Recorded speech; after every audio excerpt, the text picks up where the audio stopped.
Welcome everybody to part 60 uh of the compiler. Part 60. How about that? I can hear myself, so I can go ahead and pause that and close it. One thing I realized that I haven't done is set up my my chat, so we get to do that live. That's fun.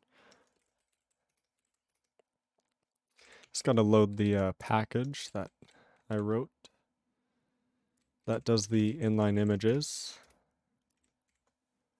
And then we should be good. Just gotta make a new thing over here. Should pop in right about now. There we go. Coolio. Okay.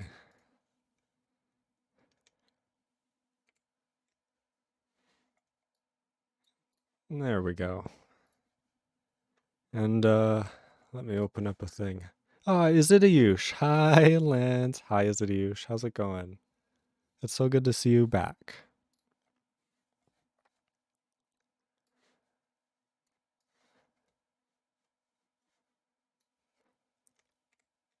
I gotta do this so I can actually see it in the preview. Setting this up.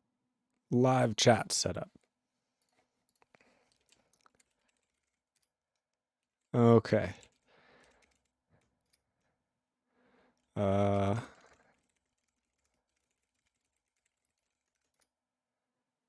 We're getting there. I have forgot one more thing. There we go. It works. Okay, now we just go ahead and shout out the Discord. Be sure to join the Discord if you are interested in this sort of thing and want to get notifications every time I go live. This is the 60th part of the compiler series. Amazing. We did it. Don't forget to add the notifs group. We did it. We're live. Be sure to join the Discord. We have tons of fun. And there's lots of... This is one of my favorites today. The author of Fun English Fuckery. All right, I should, Isinen, hey, how's it going? What's up, Isinen? It's so good to see you again. What do we got? We're gonna start doing some intercept things. We're just gonna start on it. You know, we got some stuff to get working. I think, first of all, that serialized module is being used incorrectly now. Yeah, okay. This is now int c module name, and oh man, I don't remember. Serialized module. Let's go ahead and take a look at that now. It takes in the AST, which is the module, so that's probably the root. And then what we can do here is assert that module is module. AST to serialize an AST, it must be a module. Something like that. There we go. A little bit of error handling. Is it used to we gonna intercept? Okay, so basically, here's the thing. We want modules in basically a binary file format because we're going to put them within an object file section, right? An object file section, something like this. So named something like this. And then we're going to have a binary format. So we're going to have some magic numbers. And then we're going to have the size of the description, including this header. So this should be like the size of everything. That way there can be trailing stuff, which means that we could extend the language without it being an issue. The language, the format, that's what it is. So we just have to think about what we actually need in this description now and how to serialize a module. Ain't that fun? So we obviously want to write the module description header. We should do that. I wrote this make description helper just to set all the magic numbers up. So we can do that. Why are you mad? Oh, because I didn't put a semicolon. Classic mistake. Classic mistake. Asina asked, how's it going? It's going really good. I've been busy, I've been tired, but you know, it's going well. Yeah. Where do we want to serialize this module? We aren't really declaring where. I guess we're returning a string. How do we want to do this? We may want to make a string buffer. That way we can add to it byte by byte. Or we may want to, we may just want to have a vector. We'll see. Let's do string for now. We're just going to call it string out. And then what do we have here? Ooh, I want to try switching to Corfu when I have time. I've heard it's a much better experience than company, but I don't know. I'm skeptical.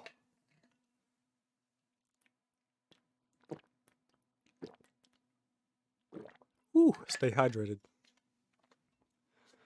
Okay, so we're gonna need to, do we have string append? Is that a thing? What do we have as far as that? I guess I gotta check out our utils for string building. What do we have? That's utils.c. I'm very intelligent. Okay, here we go. Here we go. What do I got?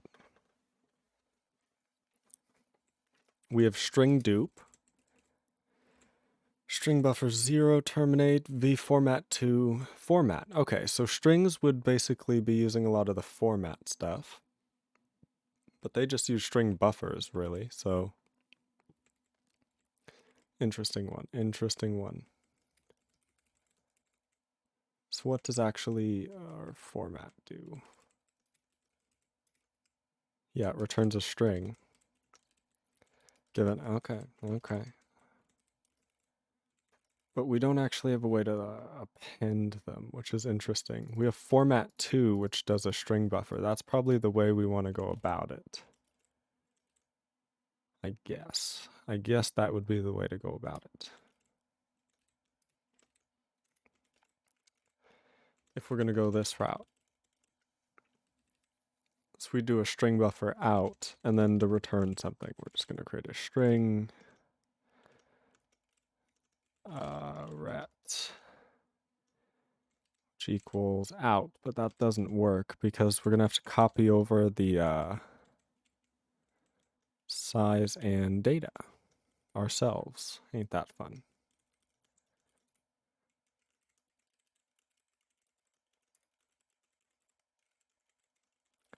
There we go. So we're basically moving the string buffer into the string. And we're going to return that. Okay. Isidore says, so we're serializing the string to binary / buffer. Yeah, basically. We're basically just returning a byte string. And we're serializing the entire module into that. That way we can just do it. So we have a header, like a description, but we have to figure out what this header actually does, right? Do we have like a literal just add bytes to on the string buffer? What do we have totally? As string buffer. Yeah, that's all we got. Well, what is a string buffer? It's just a size data capacity. We could probably write a string buffer append. And it just appends an array of bytes. That's doable. That's doable. I just have to figure out how string buffers work. Well, we already kind of know how they work, but I gotta figure out. How are we actually adding to them? We're using vector append.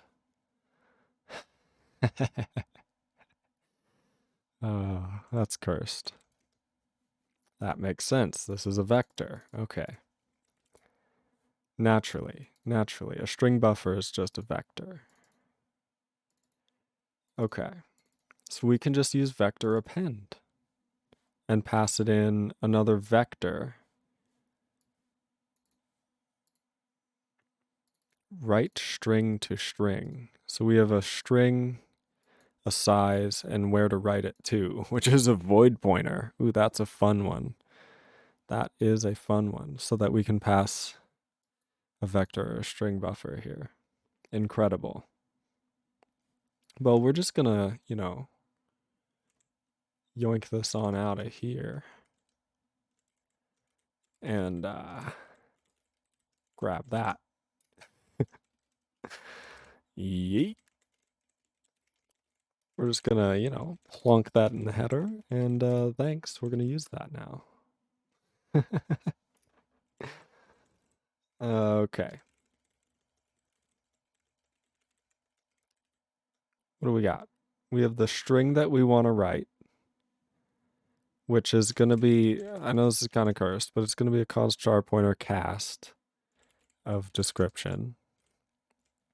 That's the size of description. Yeah, because there's no zero termination going on here. Stack over Emacs. Lamau. Void pointer 2. Where do we want to write this to? See, this is where it gets difficult. Because this doesn't actually, well, vector append should. So void pointer 2 should just be a string buffer. Yeah. So we just want to write that out. Beautiful. A little bit of void pointer magic. Ain't that fun? I'm just going to pop that down there.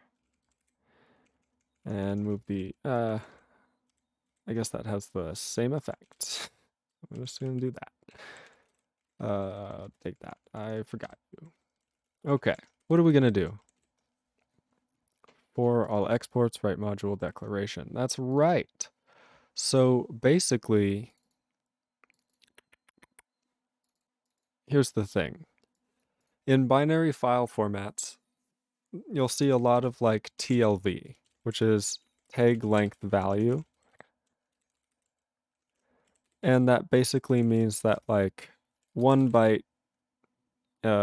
is the kind, 3 bytes is the length, and then length bytes is the value.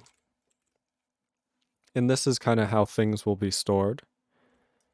There is a downside that like you can't index this. So like you can't say, oh, the 14th value and then just get to the 1.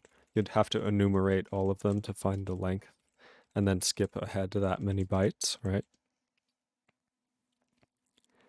But it has the advantage of having variable length values based on the kind. I was kind of gonna, maybe we'll go for a merge of kind of the record versus TLV. Because a record would be like a fixed size struct, basically, right? But for module declarations or exports, we're basically going to need a name, right? And a type. Isn't that all we need? I think that's all we need, right? A name and a type. Maybe I'm crazy. Yeah. Because really, what do we need? All we need to do, the idea is that this happens when compiling a module, right? So we're taking module code, converting it into a module object file, right? Or an object file containing module description, which will then eventually be like used by intercept compiler to type check calls to this module and such. That's all it's for. That's all this data is for. It's going to be discarded by the linker, is the idea. It'll never end up in the final executable. So, I guess the idea is it's just for us. We just have to write something so that we can read it and then type check stuff based on it. And really that just means that we need some basic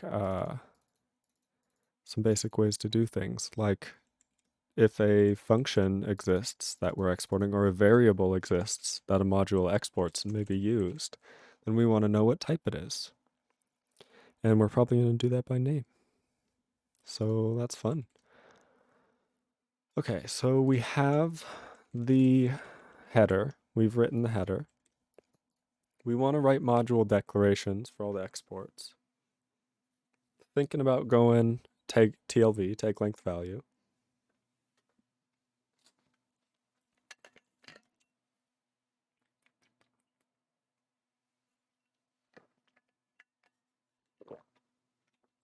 Stay hydrated. And then we're going to have to serialize types. That kind of sucks, but I think we can just do a TLV kind of situation. But that means that we couldn't like reference types by index, or we could, but it'd be slow to reference them. Well, I guess it wouldn't, because we just read them into an array, into a vector, and then we could index into that or something. So yeah, because we're never going to be like,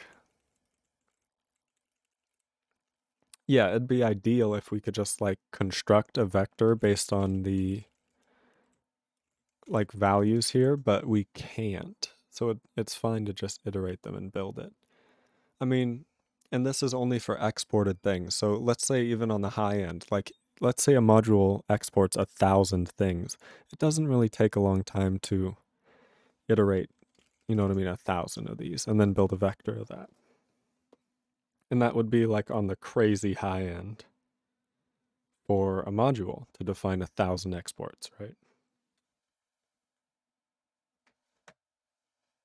And the problem with making it a record is that we would waste a bunch of space.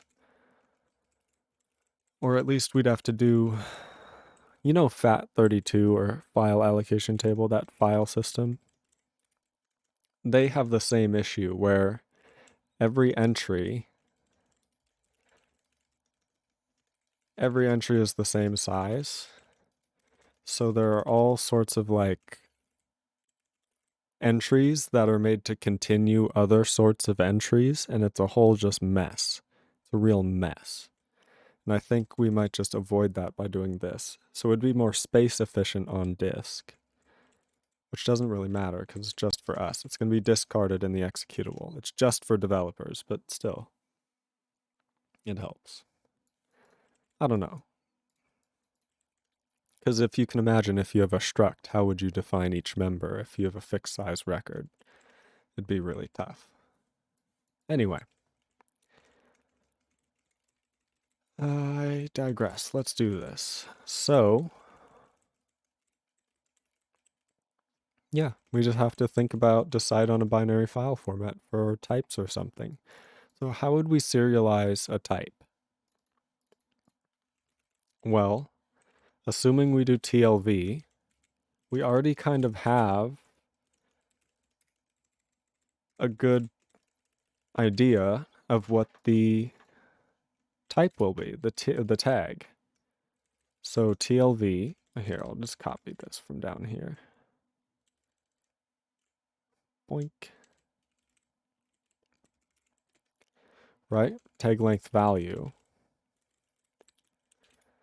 This can be the kind, right? The tag. And then, so we'll do this. Don't we have U8? Is it int types? I don't remember what it is. It's something. It's fine. We'll do uint8t. and that's in standard int, which I'm sure is included by one of these, but we'll include it for our sanity's sake. Okay, so the tag is going to be the type kind. Very simple. We're going to have, yeah, we're going to have to cast that. That's fine. 3 bytes for the length. We're just going to store that in a uint32t, because why not? And what will the length be? Well, this is going to be dependent on the type kind, aka the tag. So we're going to switch on the type kind. We could switch on the tag, but then we wouldn't get this nice type checking. So we'll go with this. Type count is unreachable. Type integer, that's an arbitrary integer, right? We're going to need a boolean and a size. That's going to be 9 bytes. I'm pretty sure. Here, let's go type.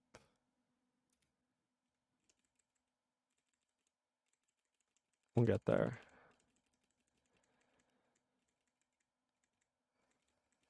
Yes, yes, somewhere here. There we go. Okay, so an integer type. Yes, arbitrary integer. We just have a boolean and a bit width. It is unsigned. We could use the top bit, assuming that nobody wants over 9 billion bit width, and just go with 8 bytes, but we'll go with 9 because why not? It doesn't really matter. We'll basically just serialize this exactly, this struct, which is what? 16 bytes. Oh yes, because this has an alignment of 8. So this is an 8-byte bool right now. So if I switch those, that's 9. No, it's still 16. Because this still has the alignment of 8 and the struct has the alignment of the largest member. Cool. Cool. Well, a multiple of the alignment of the largest member. It's complicated. So yeah, this is an 8-byte boolean right now. That's pretty cool. But yeah, so it's basically just going to be that struct, but the boolean will only be 1 byte instead of 8. Oh dear. Okay, and to do that, we're going to have an out string again. I think we're going to do this whole scenario where we have a string buffer and a return string. We are making type serial. Yes, baby. Oh, yeah, baby. I got my mojo back. I'm too tired. I should not do weekday streams. It's not gonna end well. So we just need to write 1 byte, whether it's signed or not, and then a bit width. So it's gonna be is signed is gonna be equal to type integer is signed, and then semicolons. Then yeah, we're gonna have we can just write the U size directly as it is. The bit width. Okay, and we are abusing write string to string. We should probably rename it at this point, but we'll get there. 1 byte, please. And what is this? Void pointer 2. Where do we want to write this to? We want to write this to out. And yeah, we need to cast this right now. It's not a void pointer. We'll fix everything. We'll fix it. Don't worry about it. And then this we can just use directly.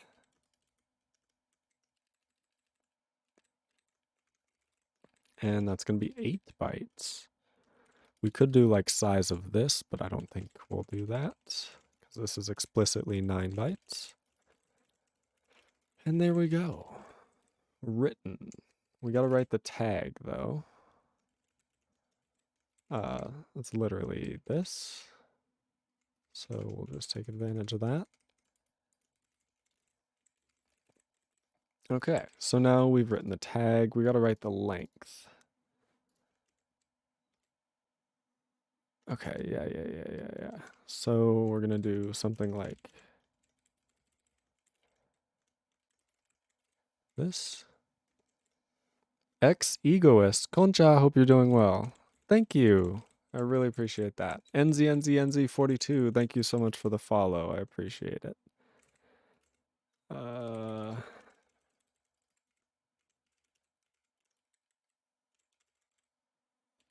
Here's the thing. How do we do 3 bytes of length?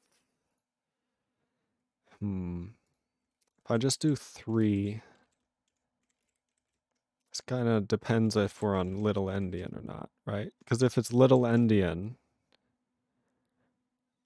then that means the littlest byte is first. So if it's 3, it'll be 3.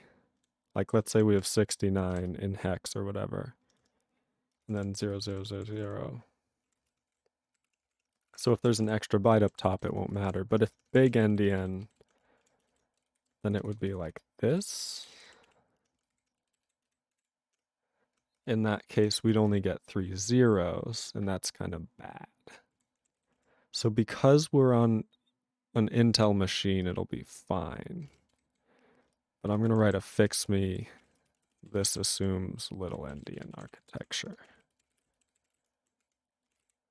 And I'll leave that little, here. The comment is good to explain what the hell I mean by this.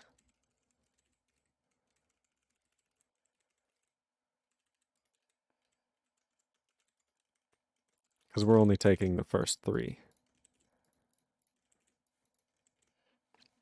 Coolio. Yeah. And we'll get to that. Now we're going to repeat that in all of these cases. How about that? Okay, so for a struct, this is going to be an interesting one. It's going to be a variable length based on the lengths of all of its members. So we're going to have like a vector of strings. Well, I guess we could just have a string that we keep appending to for the struct members. Hey, King Buns, what's going on? Thank you everybody so much for tuning in. Welcome, welcome. We are in it to win it today.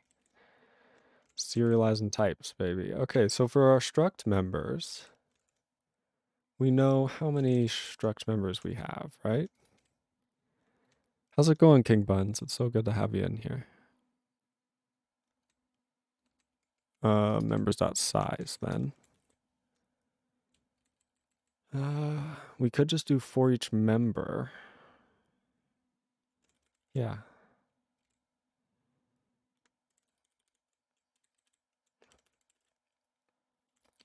Member. Okay, now we have a member type, and this is what I was talking about. So we're going to have a string, which is going to be a recursive call to this. I don't think we even need these two, but we'll get there.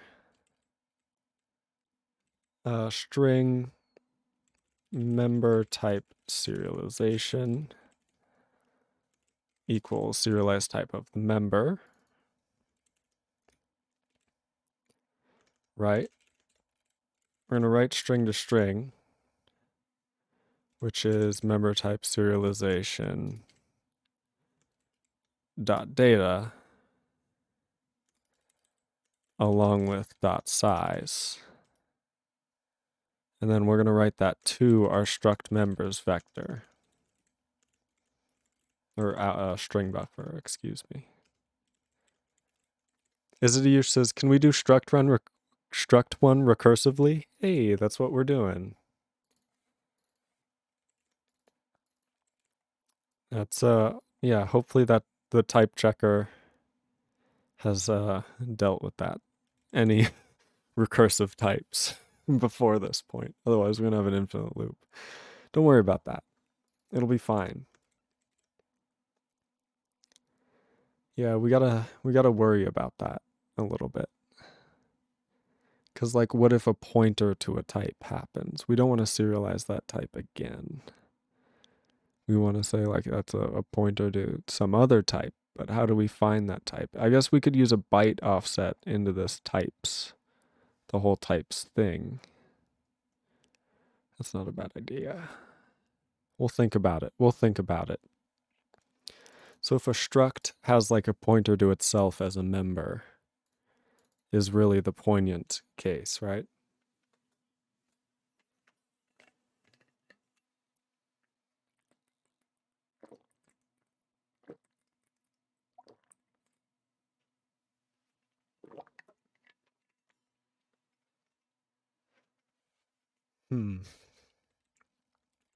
Yeah, so we'll do like,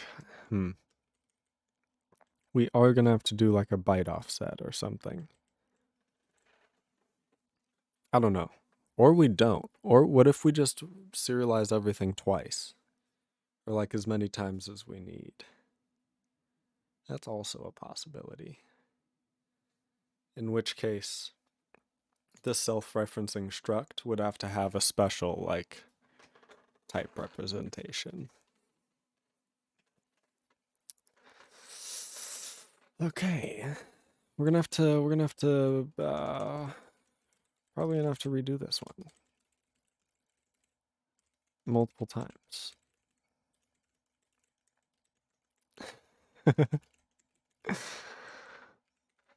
It's gonna put that in there.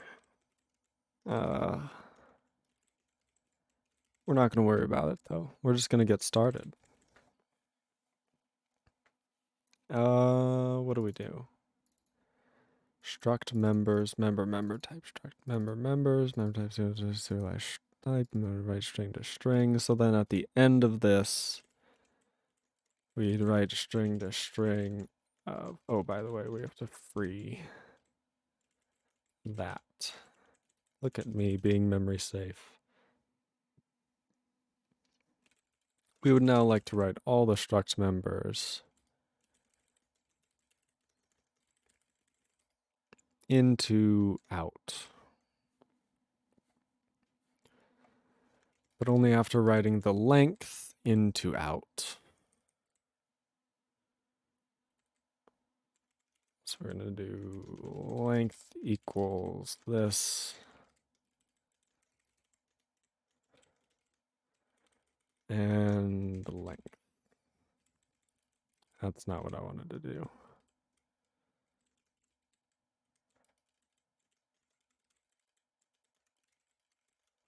All right, kind of cursed, but we did it. So now we write the length and the value.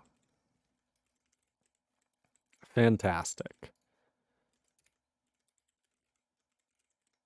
Function type. We need to know... do we need to know the names? We don't need to know the names, do we? We don't. There's no reason that we would need names of these things. Unless we have a named type, like the user creates something, then they reference it by name, like a struct. Is that how we do that, or do we create a struct? Does a struct have a name? A struct might have a name. It's got a decal, which is a node pointer. What's in the node pointer for a struct decal? We ask. Oh, it's a symbol. Okay, so that's where the name is. Fantastic.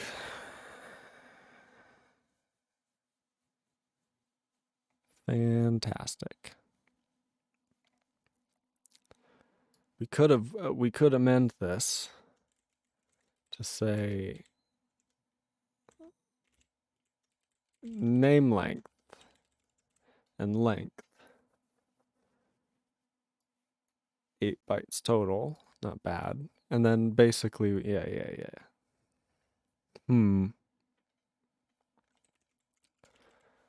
We'll see how it goes. I can't wait for Saraid to see this and claw his eyes out. It's gonna be fantastic.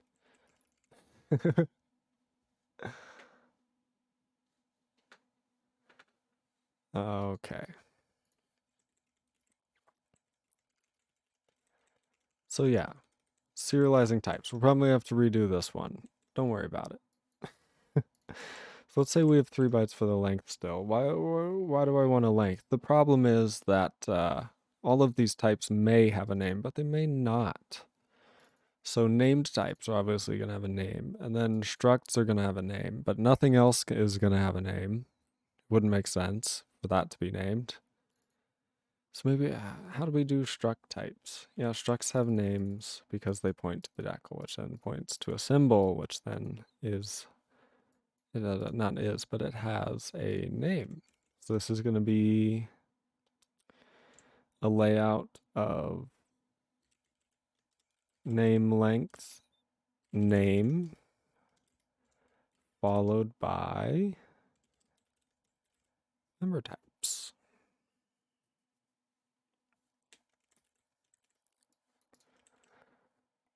That's what we're going to have to do.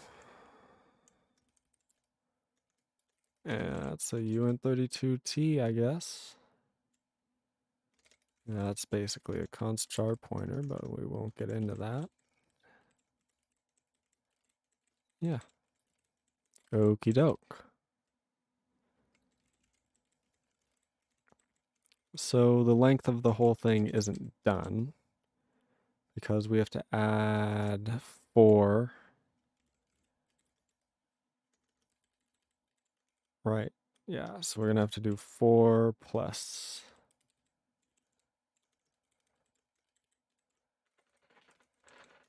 this 4 for the name length, the UN32T, plus the length of the name. What is the name? It's this thing, right? That's a mouthful. What do we have here? What are you? Oh, it's a span? Craziness. Okay, just the size of it. And then, yep, go for another UN32T cast. Why not? Ain't that fantastic? Okay, how fantastic is that? So now we just write the string length, which I guess we could get as like a thing here.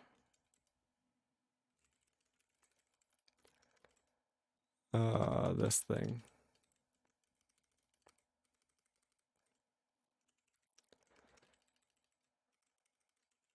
There we go, a little more readable.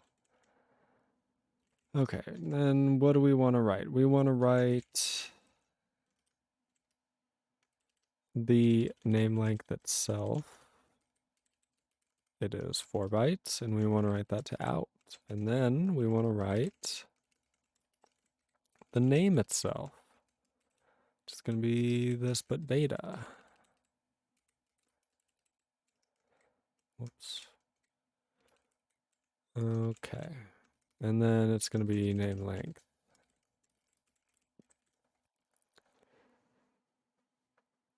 Oof. It's a simple one, huh? So let's think about this. We get a struct. We serialize all the members. We'll fix that up in the future. Fix me struct with pointer to itself blows up right now. Okay. We save all that into struct members. So we have like this TLV pairing or format in a big thing. We then get the name and everything. We could just do all this directly to the out, but then we wouldn't know the length, so we couldn't do that. We couldn't do that. Anyway, yeah.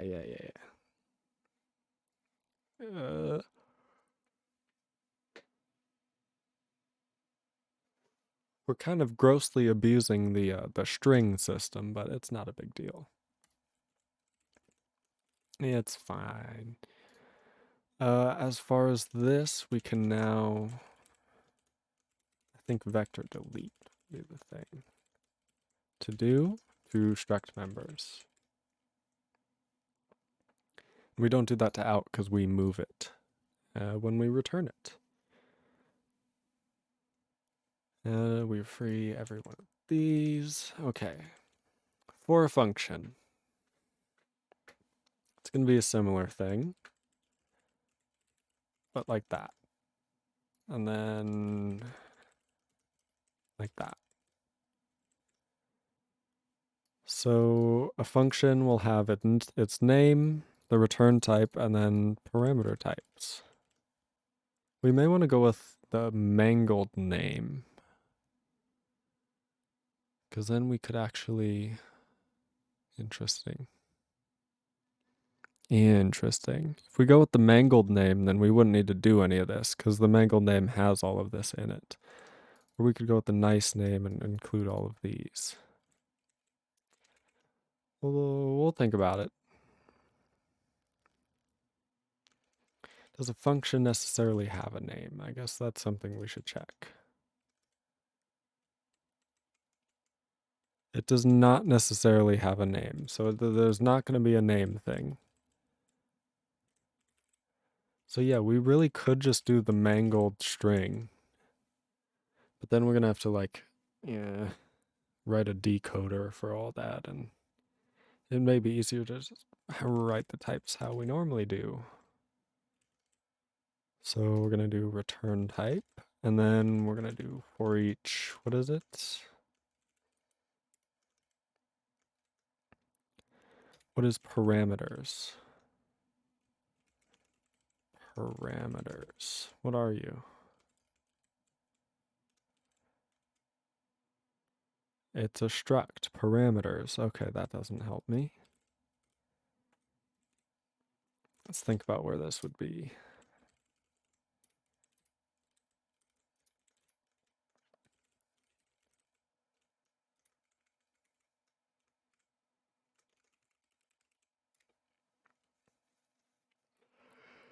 Okay.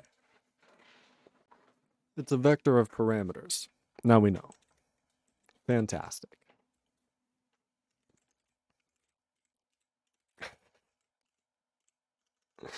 Still know what it is. Oh, here it is. It's right on my screen. I'm just blind. Type, name, source, location. Okay. Okay, so we have each parameter type. That's all that really matters. Give me you. Okay, we're gonna have to do this whole thing again. Yeah. Fix me. Think about infinite recursion scenarios.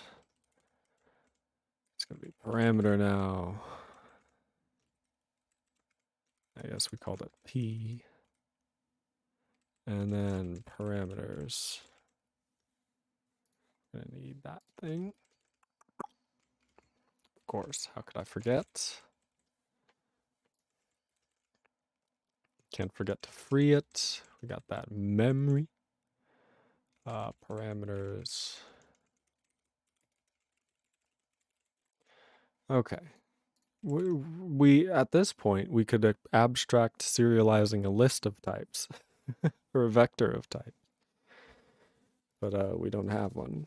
They're all in different members or parameters, etc. Okay. What do we now have?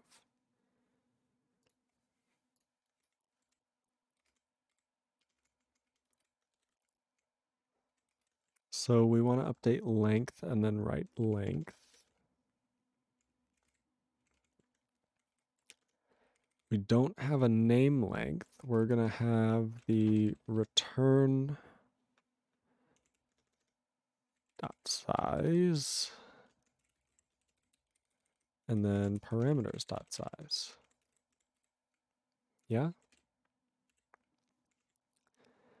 And then return, it's going to be string return equals serialize type. Return type. And context in module will get passed through. That's a keyword, so we're gonna probably have to do return type.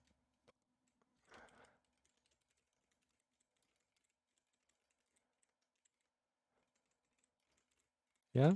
Yeah. So we serialize the, oh, we have to free that as well. Okay. So now what do we actually want to write? We've written the tag. It's a function, so we want to write the return type. The return type size.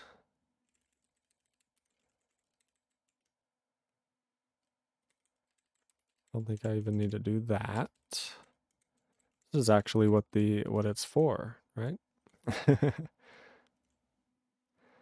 Yeah, and this is going to be parameters. Data, parameter size.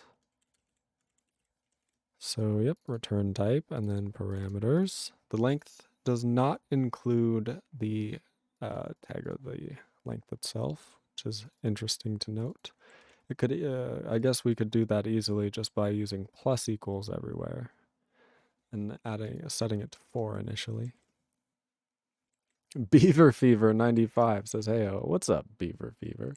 Industrial Forest, thank you so much for the follow. I appreciate it. I appreciate it. We are going strong. Okay, so we wrote the length, we wrote the return type, we wrote the parameter types. That's all we have to do. We're done so.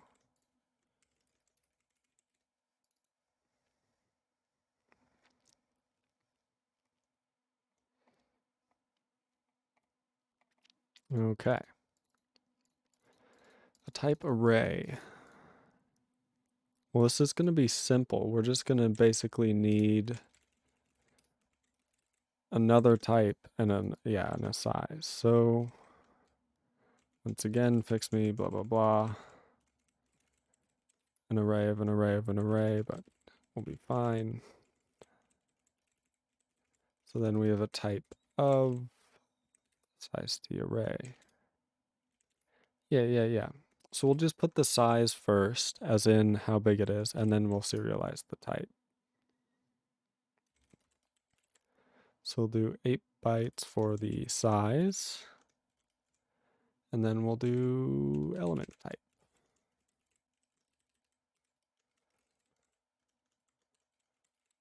Coolio. How's it going, Beaver Fever? Thank you so much for tuning in.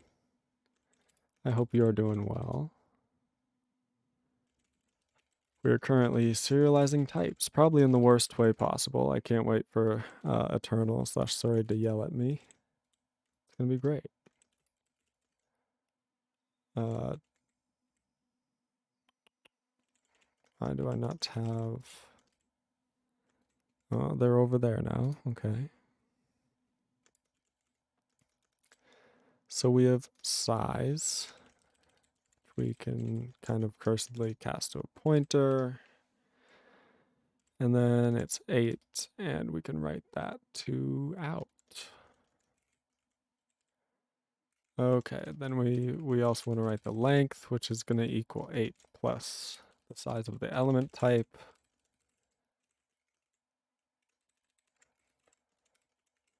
And then the element type is going to be a string that we get by serializing the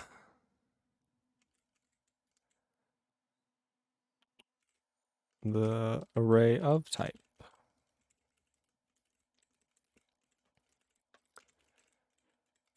And then we should write the length.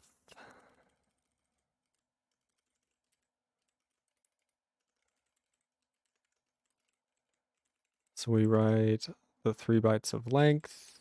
We've written the tag, we write the 3 bytes of length, and then we write the value. And the length is 8 plus the element type size. Yeah, so then this is the 8 bytes. Now we want to write the element type.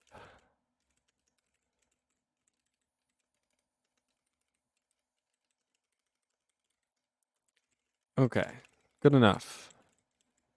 How many lines of code is the compiler currently, if you know?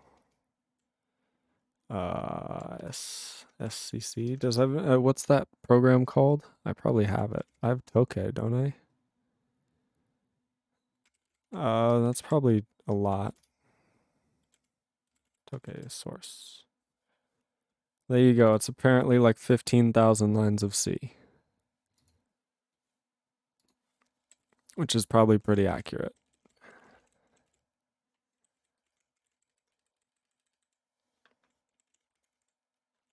Where are we at?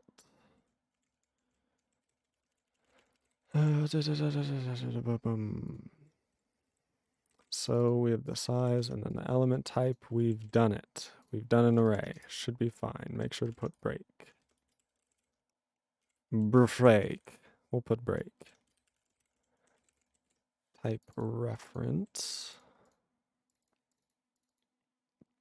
Well, the reference is just going to be another type. It's going to be this situation. By the way, I didn't delete that.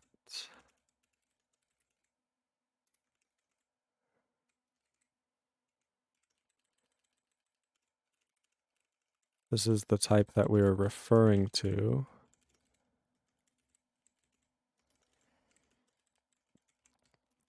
And it's entirely covered by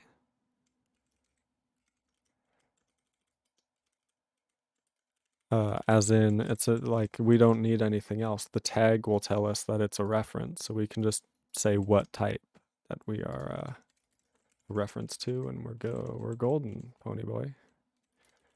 So let's get out of here. Pointers should be the same way. Pointers may literally be a fall through.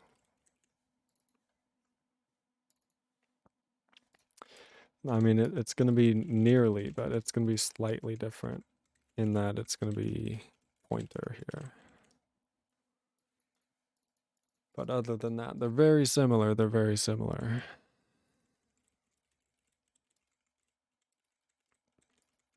Okay.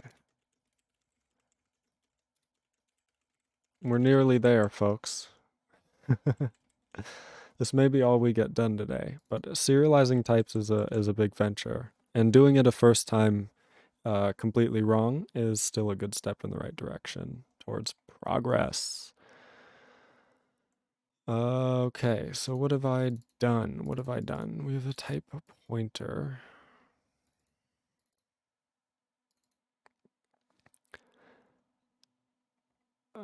Yeah. So we have a type pointer. Okay, I'm just figuring things out.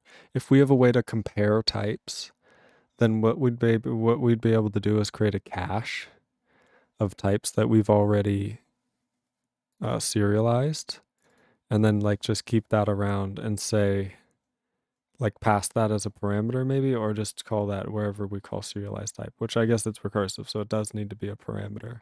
But if we took a parameter of all the types that we've serialized, or like a cache, and the oh no, Sir 8 is here. Good morning, or whatever it is for you right now. I just got up. Where are we at? Hey, good morning. It's 8:30 at night for me. But yeah, you're probably 8 hours ahead of me, so it's like 6 a.m. for you, right? Maybe even 4 a.m., 4:30. You're up early.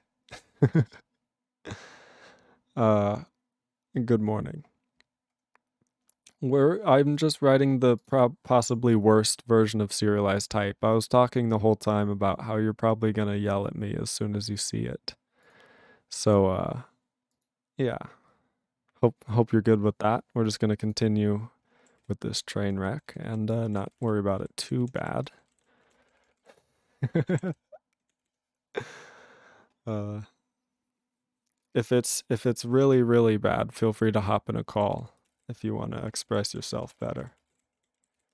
It's late. I do have to go soon, but it'd be good to hear what I did wrong so I know what to fix next time. I'm going with the TLV approach, tag length value for types. It's probably a bad decision. I'm kind of worried about things like a struct which has a pointer to itself. because we're going to try and serialize the pointer element, and then that's going to be a struct, right? But then that struct has a pointer to itself in it, and we're going to have a little situation on our hands, aren't we? So I was thinking about just making a cache. Sorry, it says right, or sure, we can call if you'd like. Saw that one coming. I was thinking about making a cache where like we just keep, oh, this type has already been serialized, but that requires comparing types, and I'm not, you know, here, I'll get my headphones.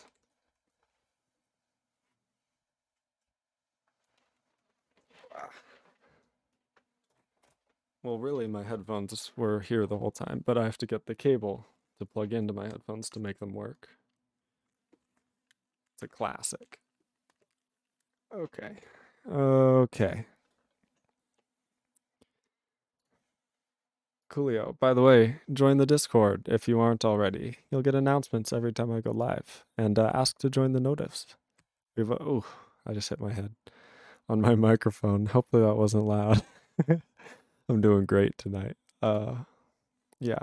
Let's just do it. Oh, he's in a call. Oh boy. Here, and I'll do some share screen things. Hello. Uh, oh no, hold on. I need to mute your stream, otherwise this is going to be confusing. Yeah, it may be slightly confusing hearing Yeah. yourself at a 5 second. Yeah, and hearing you twice, but like slightly off. It's like speech Oh god. jamming. Okay, hold on. So I've made a lot of mistakes, but I figured doing it the wrong way is better than not doing it at One all. thing that I'm noticing immediately is why are you calling write string to string? Isn't that an internal function in utils.c? Yeah, that's no longer an internal function. I'm using it to like write arbitrary amounts of bytes to a string buffer. Mm. I'm pretty sure we already have a function for that. That's What is shorter it? than the verbose. Okay, there's two things I can think of. Either there's something in here. Is there no string cat or something? No, apparently not. No. You could do a vector append or there's some function that appends the contents of a vector to a Well, that's vector. that's the thing. That's what One this thing, does. yeah, this just calls vector append. You could just call that with a span. That's one option. Or you could just call format to and just give it the string. Right, but That's yeah, the it's not always strings. We're just writing like arbitrary data. Yeah, you can always wrap it in a span if you like. Or introduce a new format specifier that takes a length and a void pointer or whatever. Ooh, that's a good idea. Okay, we'll think about that. We'll think about that. For now, this is fine. I've already talked about how it's Sure. not ideal, and it's a bad. Also, there's some little Indian stuff going on. Oh no, you shouldn't worry about that. We Um, yeah.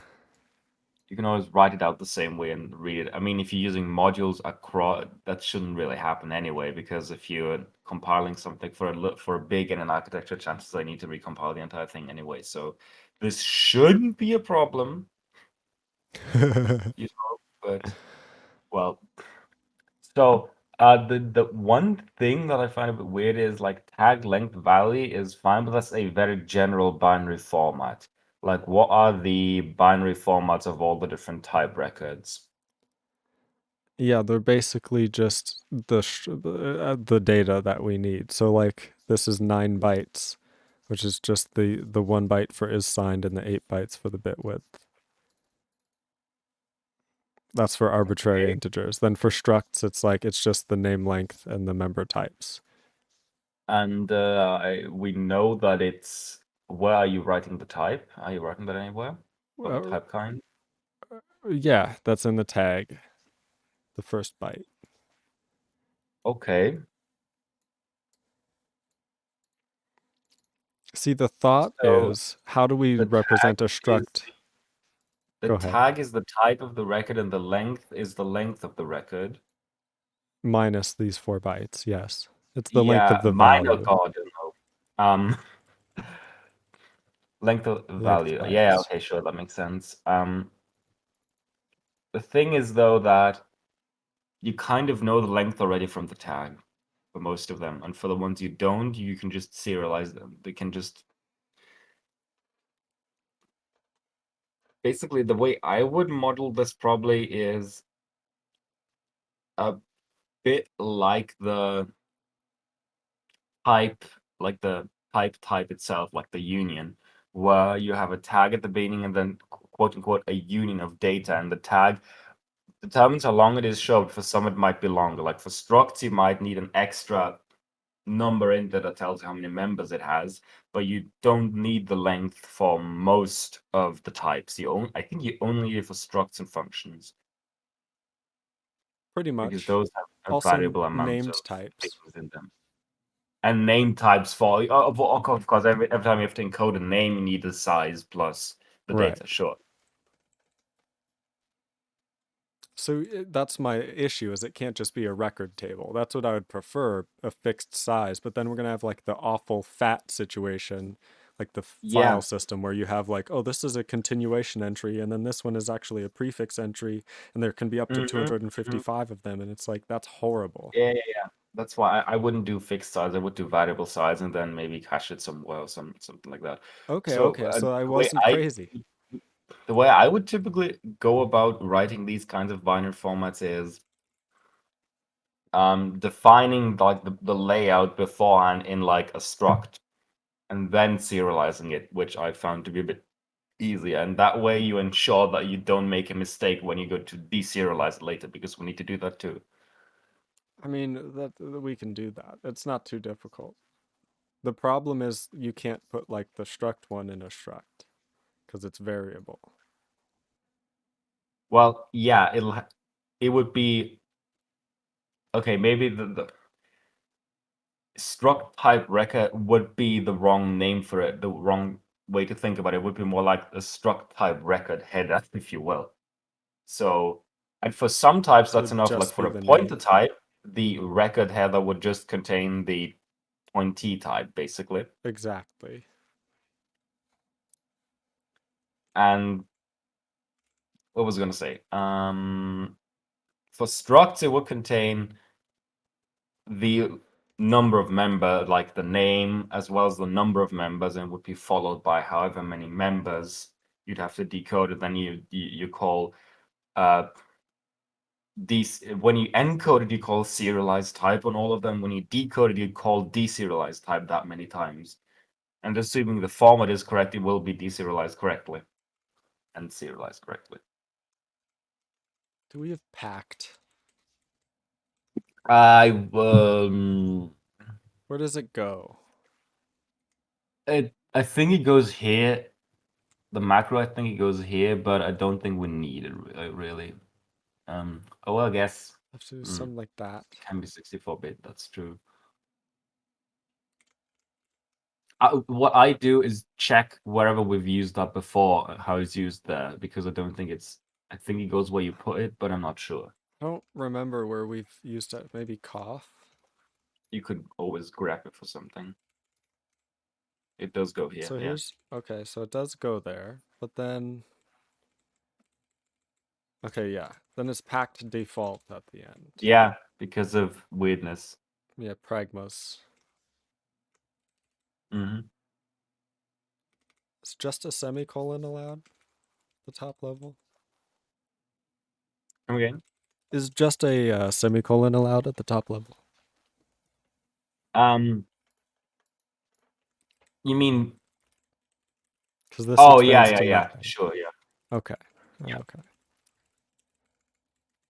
Because just a semicolon syntactically is the empty statement, Naturally. Oh yeah, yeah. Because or no up statement, if you will. yeah, it's basically just a statement that separates other statements. Is the idea. Mm. Only if it's on its own. Like for instance, if you have string buffer out equals braces semicolon, there the semicolon is part of the declaration statement. But if it's on its own with nothing before it, except maybe another semicolon, then it's an empty statement. So here it's Okay, syntactically part okay. of the declaration statement. I see. Okay, so we have our serialized type integer. So you're saying we should make this a thing here?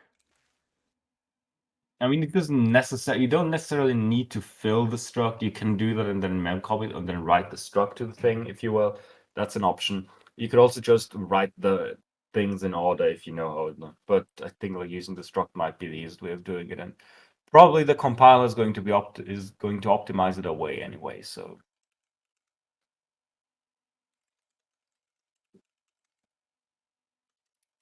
Okay, so we have to do something like this. What did I just... Okay, and that's just that. That's why that didn't work. There we go. So overall, I'm not insane on how I serialize these types.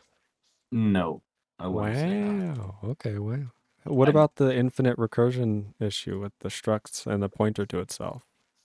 well, the way pointers are in, the way so the thing is, serializing pointers is fundamentally impossible because that doesn't make sense. Because what you need to do instead is you need to convert the pointers to indices. So basically, the way you do this is any pointer would become an index into the type table. Or maybe an offset, a byte offset into it. Yeah, whatever. That's what I mean by index, actually. Okay. Yeah, offset is the better name. So what you do instead is if a struct contains a pointer to itself, you'd serialize the pointer type, and the pointee type would be the struct record, which you already know what it is.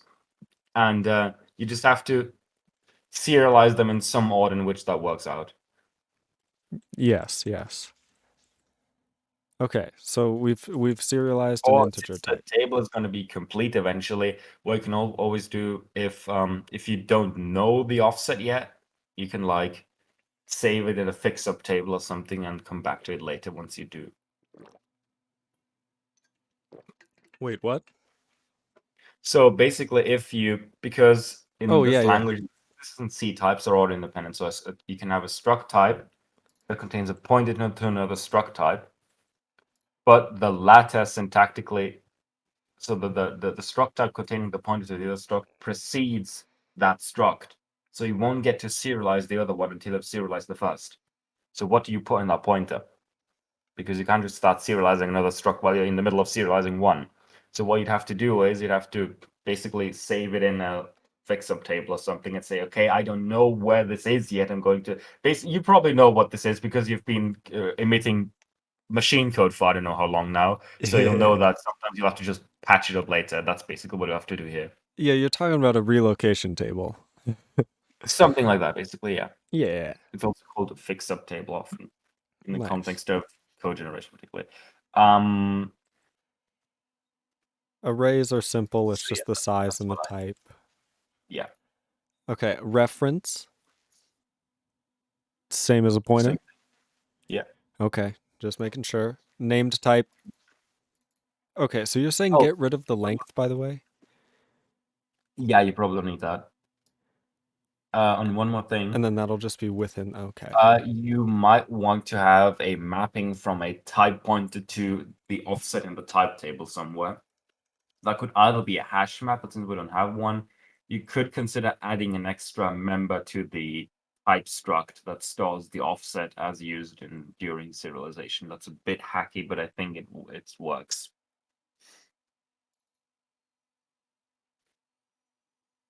So yeah, for the cache, Yeah, because we need to cache it somehow, otherwise it's gonna get horrible. We so can't just can we compare types? yes. How? There should be a types equals somewhere, shouldn't there be? Oh yeah, there is. Type equals. Type equals, Where there we is that? go. Is that in ASTH?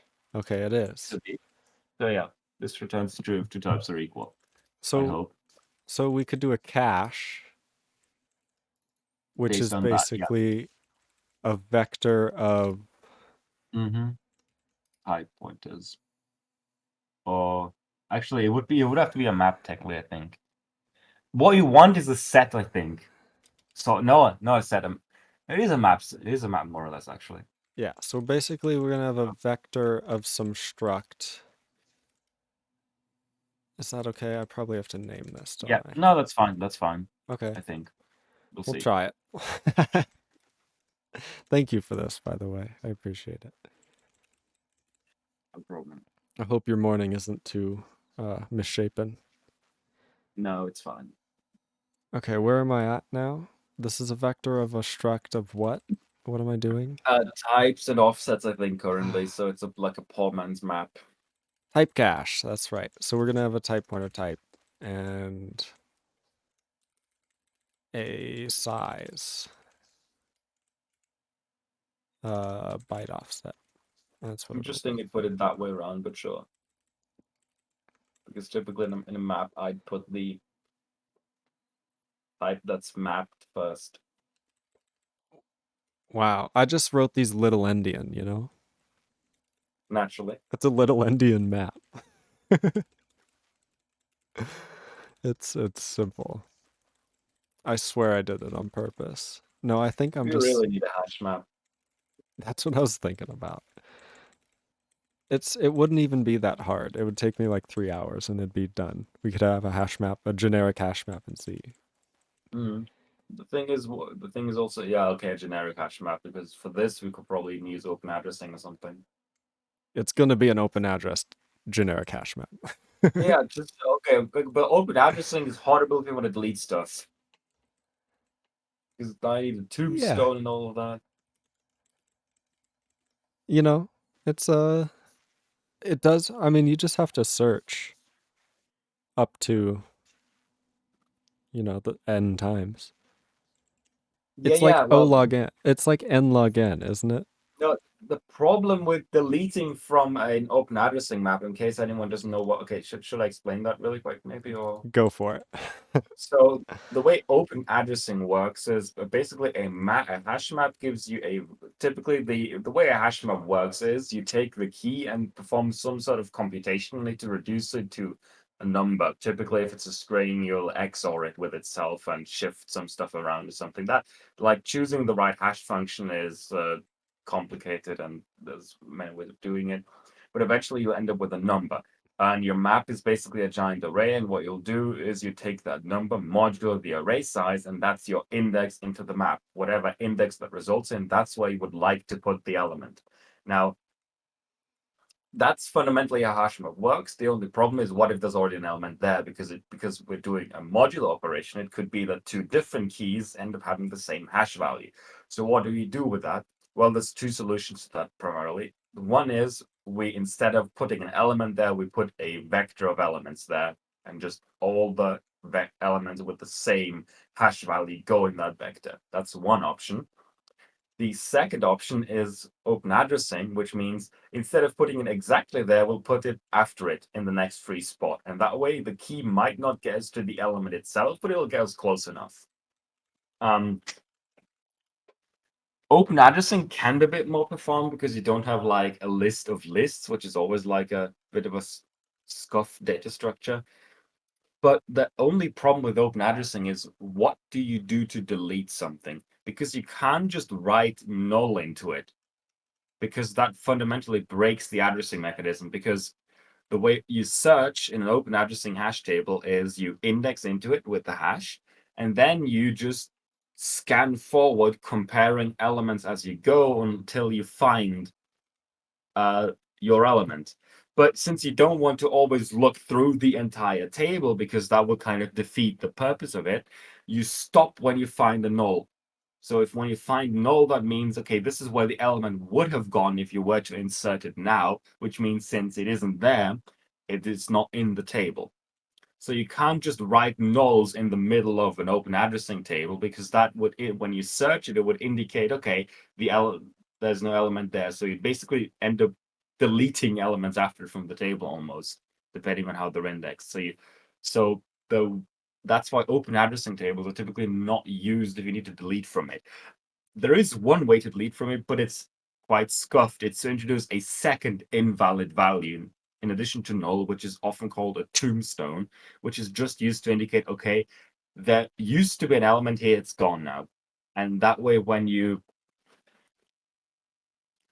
how is it, when you like, I forgot how it works exactly, but I think when you search and you encounter a tombstone, you have to stop or whatever it works. No, when you search an Yeah, encounter null, you stop, but when you insert an encounter a tombstone, you just skip over. So the tombstone basically just counts as an invalid element that is not an empty slot, but compares false to every other element that you could insert.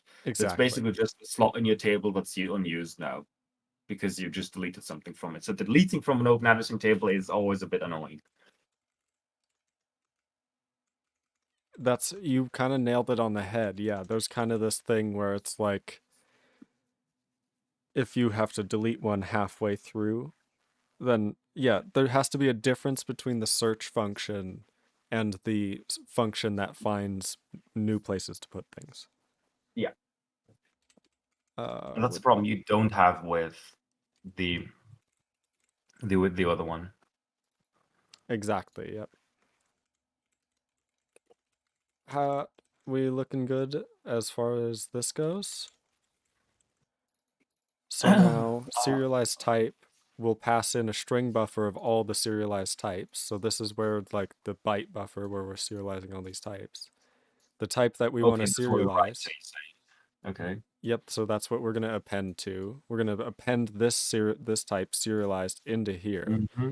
and then we may do it from the cache. Mm-hmm. Yeah, that looks right, I think. Legendary. Okay, so now everywhere that we used out, we are going to want to use serialized types You instead, might right? want to rename that parameter to out because otherwise that's going to get long. Yeah, that's fine. Out.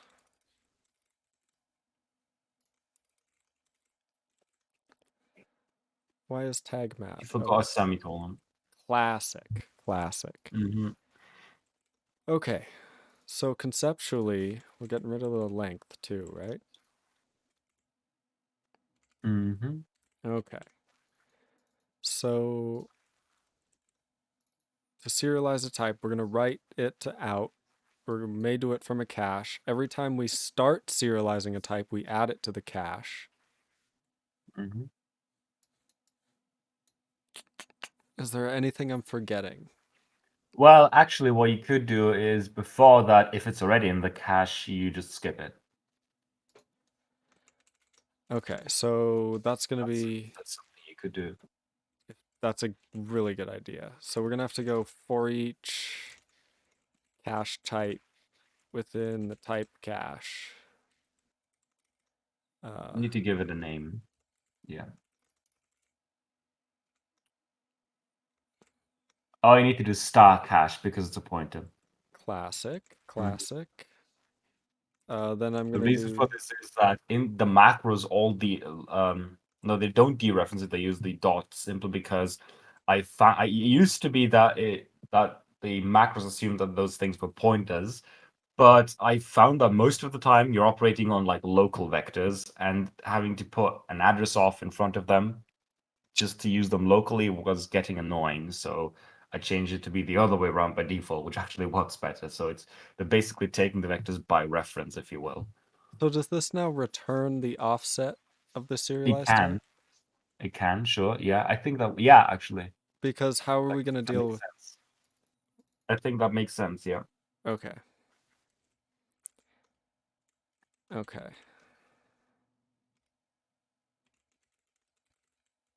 This hurts my brain a little. Hmm.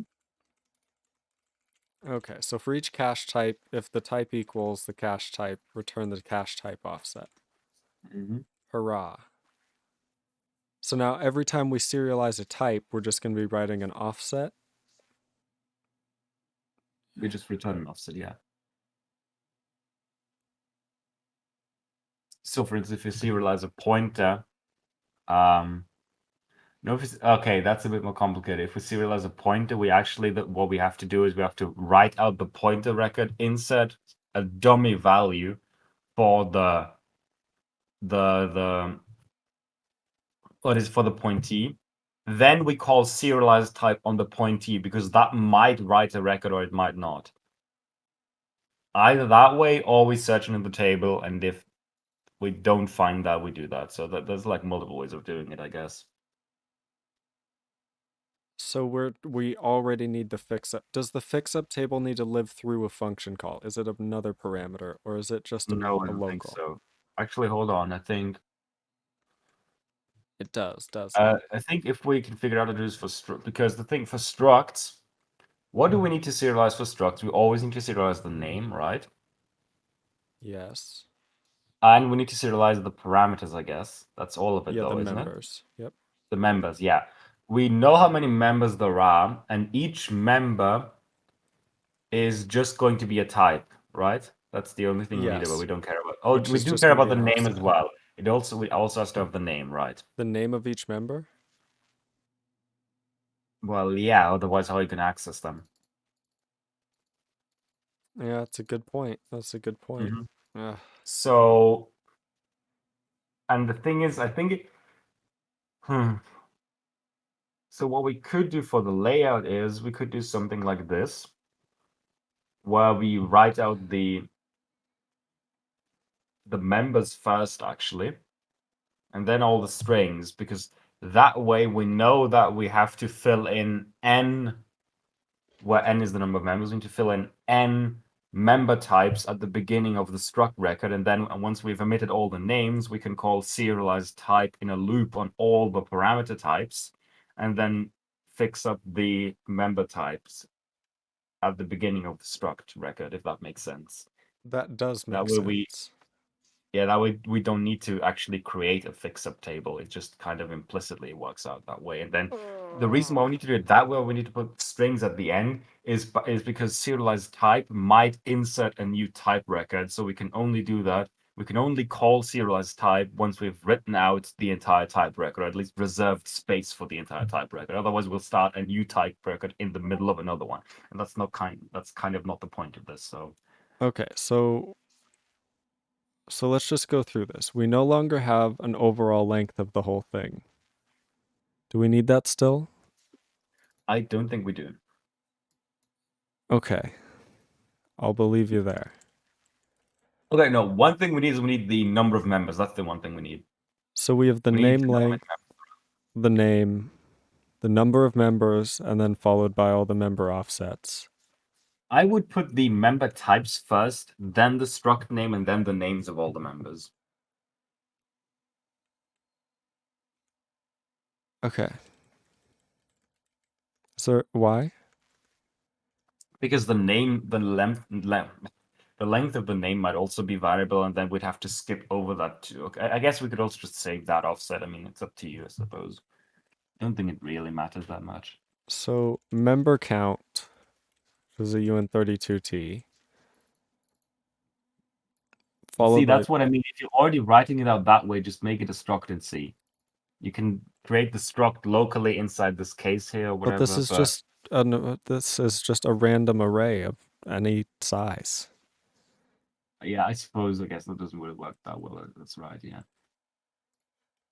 I would love to make it a struct though, you're right. I Uh suppose the header, if you will, only really is the member count here. That's true. yeah. Yeah.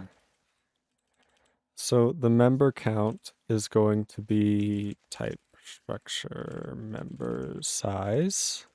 Hmm. And that's to go Uh, first before everything else, like we have to do at the beginning. yep, which is we're gonna get rid of this loop. You write member count, Coolio. So we write the member count, and then we have to write a bunch of hooligan of garbage nothingness, right? Yeah, I mean, you can just append. Hold on. This is a vector, so you can just call vector reserve or resize or whatever. Vector reserve and then increase the That's true. size. So do vector, yeah, reserve. And this reserve is actually sensibly written because C++'s vector reserve reserves the new, like, you have to give it the new size, whereas here you have to give how many bytes you want to reserve. Right, right. With Yeah. C++, you always have to like subtract the size or do something weird like that. It's so annoying. Okay. Does this need? Out is a pointer, you need to just start out. naturally. Okay, so now we Now, have. reserve does not increase the size, it just increases the capacity, so now you need to increase the size.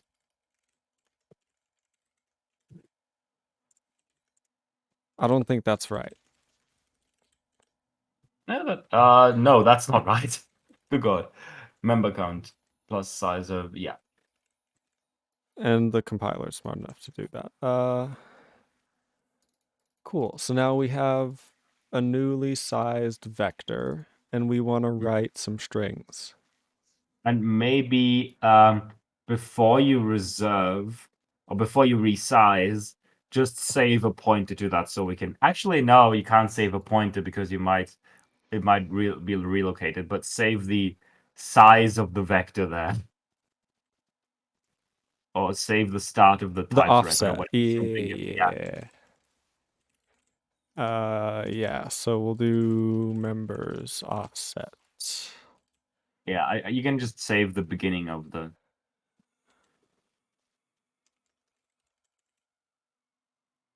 Yeah, and then this wouldn't be the members byte offset, it would be just the offset of the type record itself, but that also works because we need that anyway. That's true. We can just add a 4 for the member count. I see. Yeah. Or we could do that, right? Either way works. Okay. Well, before that, yeah, that works. No, yeah, that vector reserve doesn't matter because it doesn't change the Okay. size. But yeah, Okay. We're good. We're good. but we need the start of the type record anyway, by the way, because we need to return that. We'll just do that then. We'll do both. Sure. Begin. Well, it's technically it starts before the tag, right? Yes. So we're gonna have to. We'll all of them will have a common one to save. That makes sense. Yeah.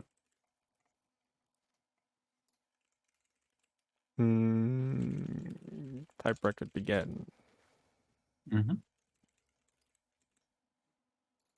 Okay, we have that now. Presumably, we just return that. Yep, that makes sense. Okay. Serialization is annoying to do by hand. Yeah, it's not the best, but it's not the end of the world.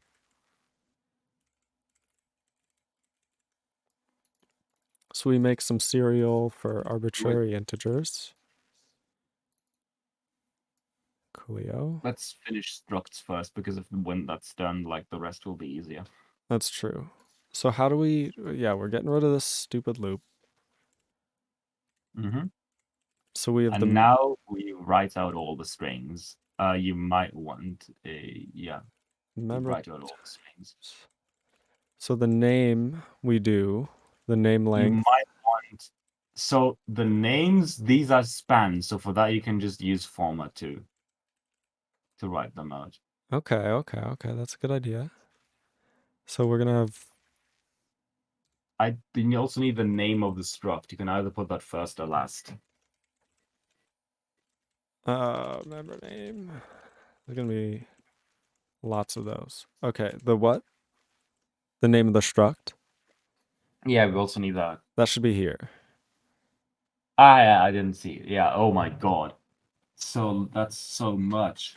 Yeah, so the Hold on. problem is the struct type only holds a node, which is the struct declaration. The struct declaration holds a struct decal value, which is a symbol, and the symbol Yes, has a name string. name, which is a string, a string or a span, which you can write out using format2. So instead of that, just grab the name and call format2 on that. I mean, yeah, we still have to write Format2. 4 bytes for the length. Yeah, It's you can just gonna be also like, include that. Yeah, that is a bit annoying. So what you might want to do is write a helper function in here to just serialize a string, and that will do that that's because you'll true. need that all over the place. This should be fine for now, right? Something like that. It's shorter. Yeah, but yeah, you could just sure. I would just write a helper function because we need it at least 3 times. It's definitely a good idea. What is What am I looping over? Members, This type, would also make structure this easy to members. read. But imagine how satisfying it'll be to make it more easy to read once it isn't easy to read. Oh my god. That's also, if you enjoy refactoring, then I suppose that's also a way of doing it. uh, That's what I meant by code duplication. I'm not sure what you mean. This is totally Mm. unique. What am I doing here? What is the name of the member? The name of the member. Okay, member name, hopefully. Okay, member name size. Fantastic. Member name length. And then, oh dear. Hopefully I changed everything I needed to. That's that, See, right? that's the thing. If you had just made it a function, you wouldn't have this problem. You have good points. You have good points. Now we have to go back through. Mm, We have a format specifier for 32-bit integers. I don't think we do. I mean, we can add one, I suppose. No. We do have view. Would you look at that? Well, that's not necessarily 32 bits. It is okay. It is 32 bits. I'm pretty sure. I just wrote it out as unsigned here. I The see. authority, like you can check below. What does it use? Does it use unsigned? It uses unsigned. We can always change it to be. I was using unsigned in code before. I think that's why. Or we can change that to Well, U32. yeah, we're using unsigned, and it's well. The problem is it uses the percentage use sprintf, And that's why I see. so we would have to make a new specifier that specifically Or handles. we can just change that to be used to be 32-bit and then use the whatever the 32-bit format specifier is. Pry 32 or whatever. That abomination, yes. That's a good idea. We'll think about that. Mm. How does the format check plugin do it? What does it do? Does it use unsigned or That's a I good think it question. uses 32? Because that's like the more authoritative source because it's more code that does the same thing. So it has more information in it.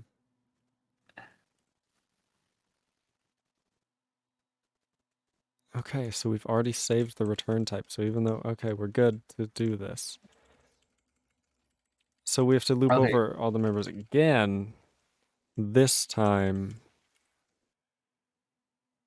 starting at, uh, what are we You gonna might want have to grab here? the indices instead here. We're gonna have a uint64t pointer. I would iterate over the indices of structure members. Okay.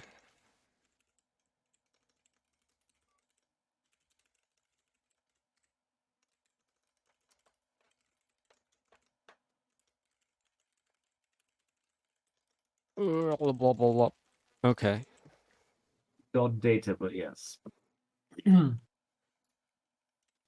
uint64t member offset is going to be equal to members byte offset. But that's going to have to be, what is it, out data Mm-hmm. plus members byte offset Mm-hmm. plus member index times size of uint64t. Hold on. Members byte offset plus that plus yes, but then don't make it a uint64t pointer or you'll be very sad. Make it a u8t pointer, otherwise you're doing the pointer arithmetic twice. What? Don't make it a uint64t pointer, make it a uint8t pointer and use a mem copy or whatever.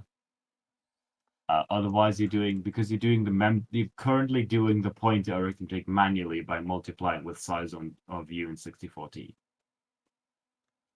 Oh wait, it's this is still a U a U8 pointer, is it the data? Because we're gonna have So to in do that case, this. you're doing it on the right hand side. So I guess in that case it works. Sure. Okay. Because we're gonna have to All do right. this, right? Yeah, this will work on x86 64. Yes, it will crash horribly on ARM, but we don't care about that Why will it? because you're writing to an unaligned address here. Well, that's the Because compiler's fault.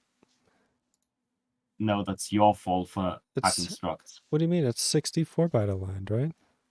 No, you just wrote the tag and it's after the tag, and the tag isn't 64 bytes, is it?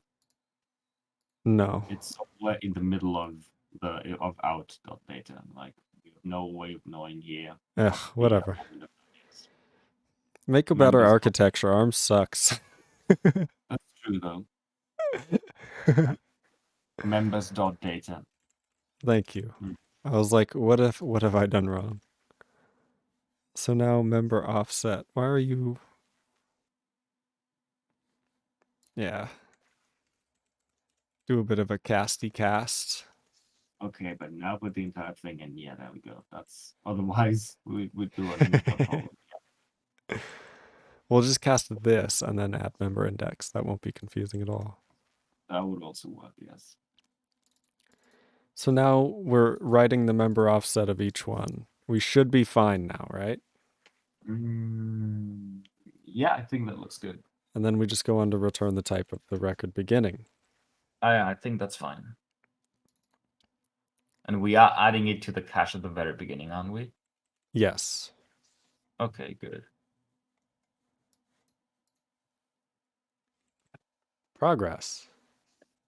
Okay, now do the same thing for functions, basically. Just replace members with parameters, and Okay, then here the we go. return type also has to be in there somewhere at the end or beginning or whatever.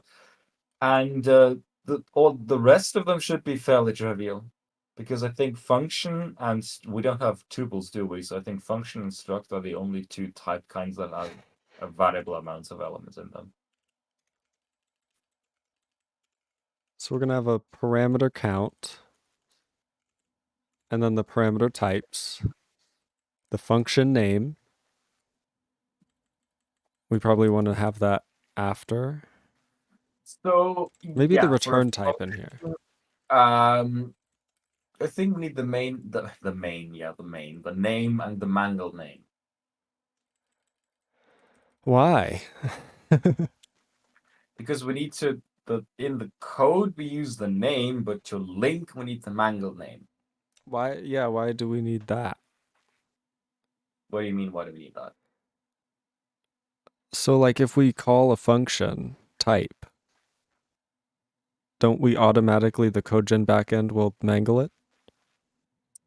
Yeah, and if you want to call putcha and you import that from another module, you will be very sad if you try to call that mangled. We do have a no mangle attribute now, don't we? Yeah. So we need to know both the name and the mangled name. Unless you Okay. want to encode no mangle here too, that's also an option. Do we need, yeah, okay. Okay. I But see we what you're need to saying. know that whether to mangle the thing or not, or what the mangled name is. So we have the They might parameter count, the mangled name. the Yep. parameter types, the return type, the name length, the name, the mangled name length. I would suggest breaking this comment onto multiple lines. Yeah, maybe.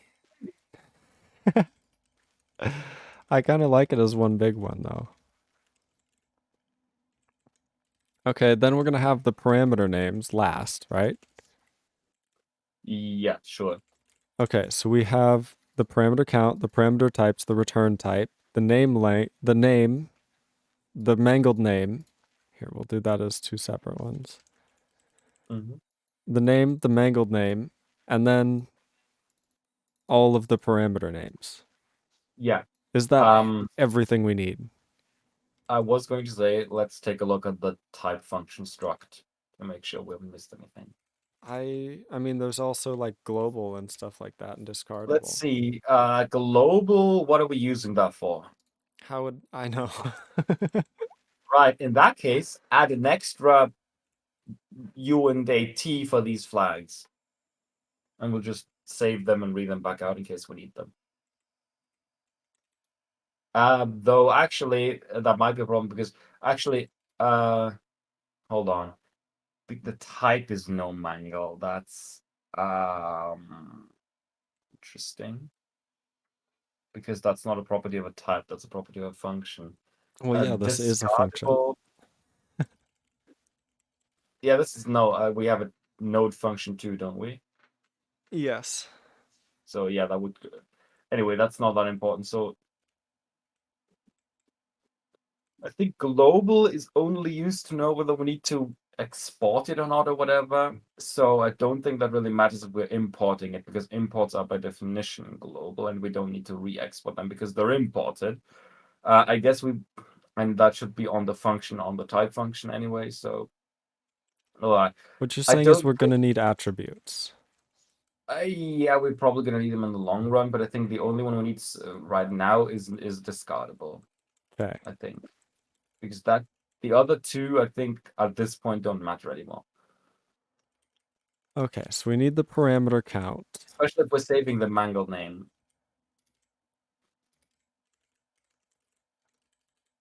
So we have the param count.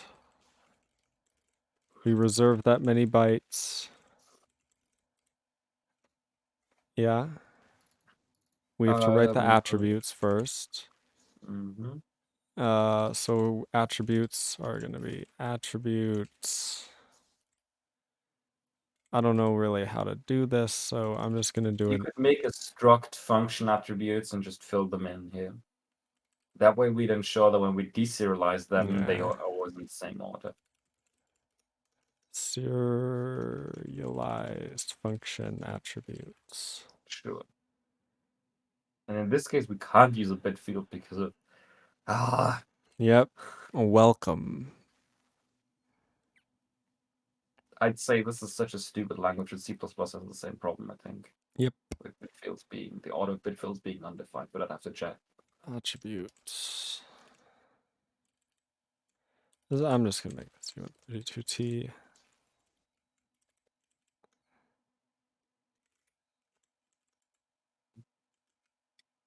Because what we're gonna do is something like this.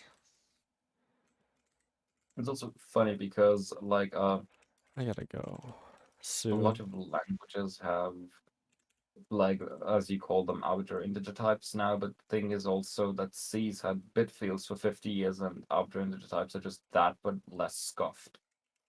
Pretty much, yeah. Serialized function attribute. And then this is gonna be like attribute discardable. Which we already have. We already have these attribute things. Welcome to C. We can just use these then, right? I wouldn't recommend that. I think who knows Okay. what they're laid out. Serial attribute discardable. That's why I said making it. That's why I suggested making it a struct. You know. Well, that wouldn't help us. What do you mean? Well, then we'd have a maximum of four attributes. That's pretty dumb. I guess that is a bit annoying. Again, this language sucks. Everyone does. Yeah, because what we really need is like an array of bits or something. Yeah. Exactly. Some would say a bit field. Mm-hmm. So we need to do type function dot discardable to the left by serial attribute discardable. Why are you so mad?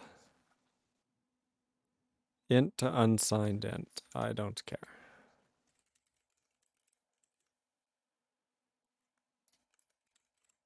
Yeah, because not unions, enums are ints. Mm-hmm. Okay, then we write this stupid attribute, right? Mm-hmm. Okay, so we have attributes, we have the parameter, we have the name, the mega name, we have parameter names. Is that all? Do we have the manual name yet? No.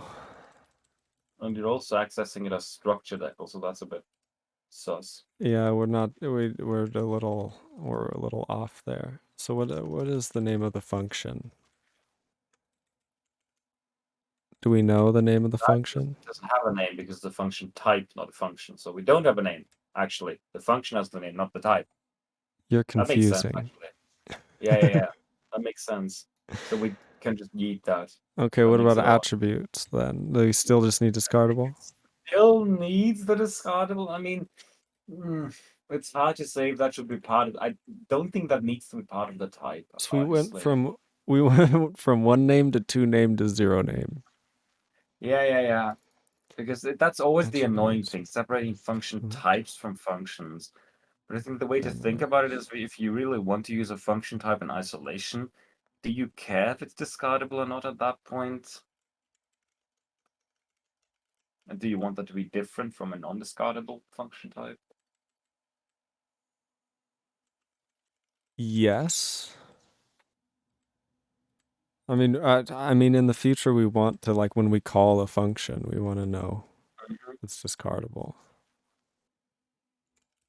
Mm. I guess we can save the attribute too for now. The attributes are always a bit confusing like that. That's true. We'll leave it there for future proofing sake. Okay. Is this reasonable? So now we have the return type and the members. I would do param count plus one and multiply it by that, but sure, that also works. Param count plus one. What? This also ignore Oh, that. you're That's saying also here. this Okay. works. Yeah. We just, yeah, for rewriting purposes. So we have each parameter, param, parameters.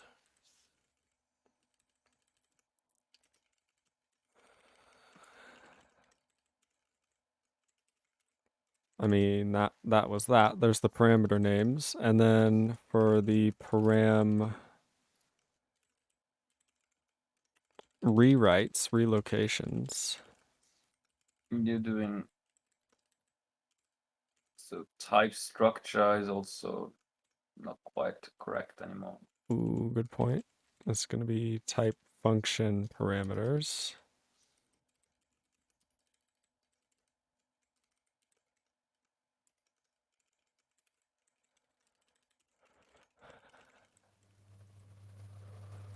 Oh boy, okay.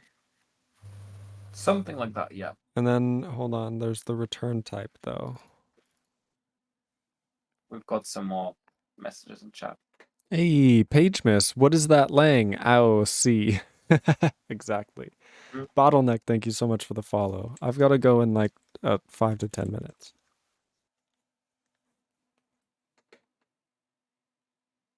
I don't want to, but otherwise I'd be being irresponsible. So this is the annoying ones done. The rest should be easy. That's true. That's true. We did get the bulk of it done, and my awful TLV idea out of the way. Me getting an awful implementation out of the way means that I'm on the right track.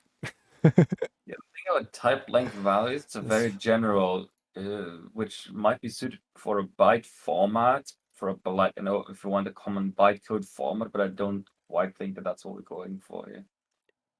yeah, I think you kind of nailed it. I went for like a very generic, like Mhm. you could encode anything with it. We Mm, have a very specific problem, like we just need to encode types. mhm. I have that issue with specificity You were writing sometimes. a container format more than a specific serialization format. Yes. Yes. Oh, Return. the return type, I guess that's also important. It sadly is, yeah. We've already say you've saved the return. Oh, you need to convert it to a pointer, right. I suppose because of how that works, because of invalidation. Yeah. Because the thing might move. Mhm. And we could technically calculate this. No, because we're, so yeah. No, no, just leave it. Okay, so we have these are fix-ups. This is actually writing stuff. Mm-hmm. I think that's right. Attributes, param count, reserve parameter types, reserve return types, and then the parameter names. We've got more questions about the compiler. How did you create AST? Uh, a really mean answer. I won't say it out loud because that's mean. But in the parser, we basically take a long string of input text, right? We read a file into like its bytes. Sure, you can figure out how to do that. We then lex it into tokens. So we have like all these different kinds of tokens. So like identifiers or numbers or strings or an if keyword or a left paren, right? All these things, a comma, a semicolon. We lex it into like meaningful groups of data. And then we basically determine what to do based on this meaningful group of data, based on which order of that we get these in. So if we get like an if keyword, we know that, oh, there's an if statement that we need to parse. And then you just create an AST from that. So that's how I create an AST. Hopefully that answers your question. It's late, so let me know if I totally misread that.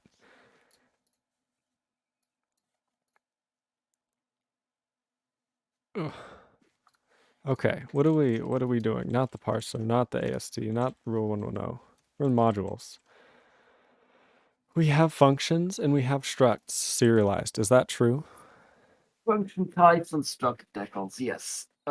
Fantastic, fantastic. So now everything else is going to become easy. It's not working currently, but it's going to be pretty easy. Mm-hmm. As for arrays, it could easily just be a struct now. Pretty much, yeah. Because it's just going to be a uint64t element type offset. Mm-hmm.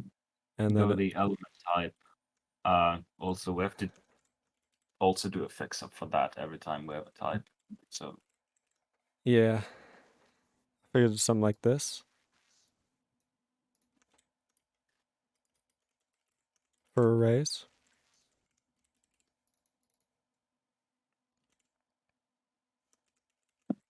mm-hmm. Uh, Perfect. Why didn't use bison or yak?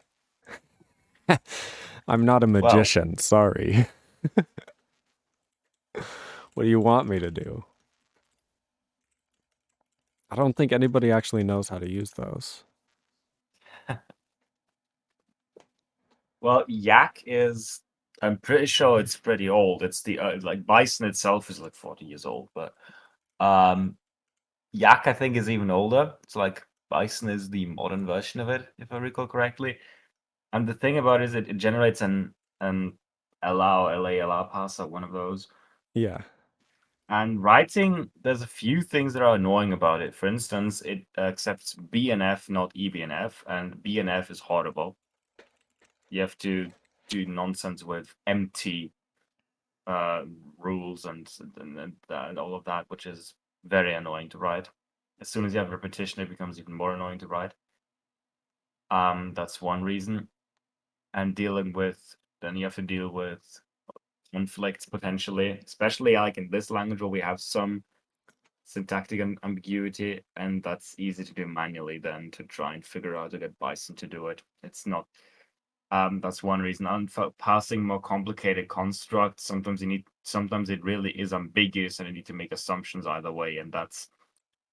I feel like that would be rather annoying to implement in as a state machine. That's one reason, and also error messages are typically not the best when you're dealing with driven parsers.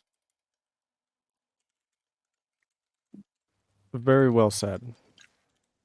And the overall reason is writing the parser is pretty much the easiest part of this entire endeavor.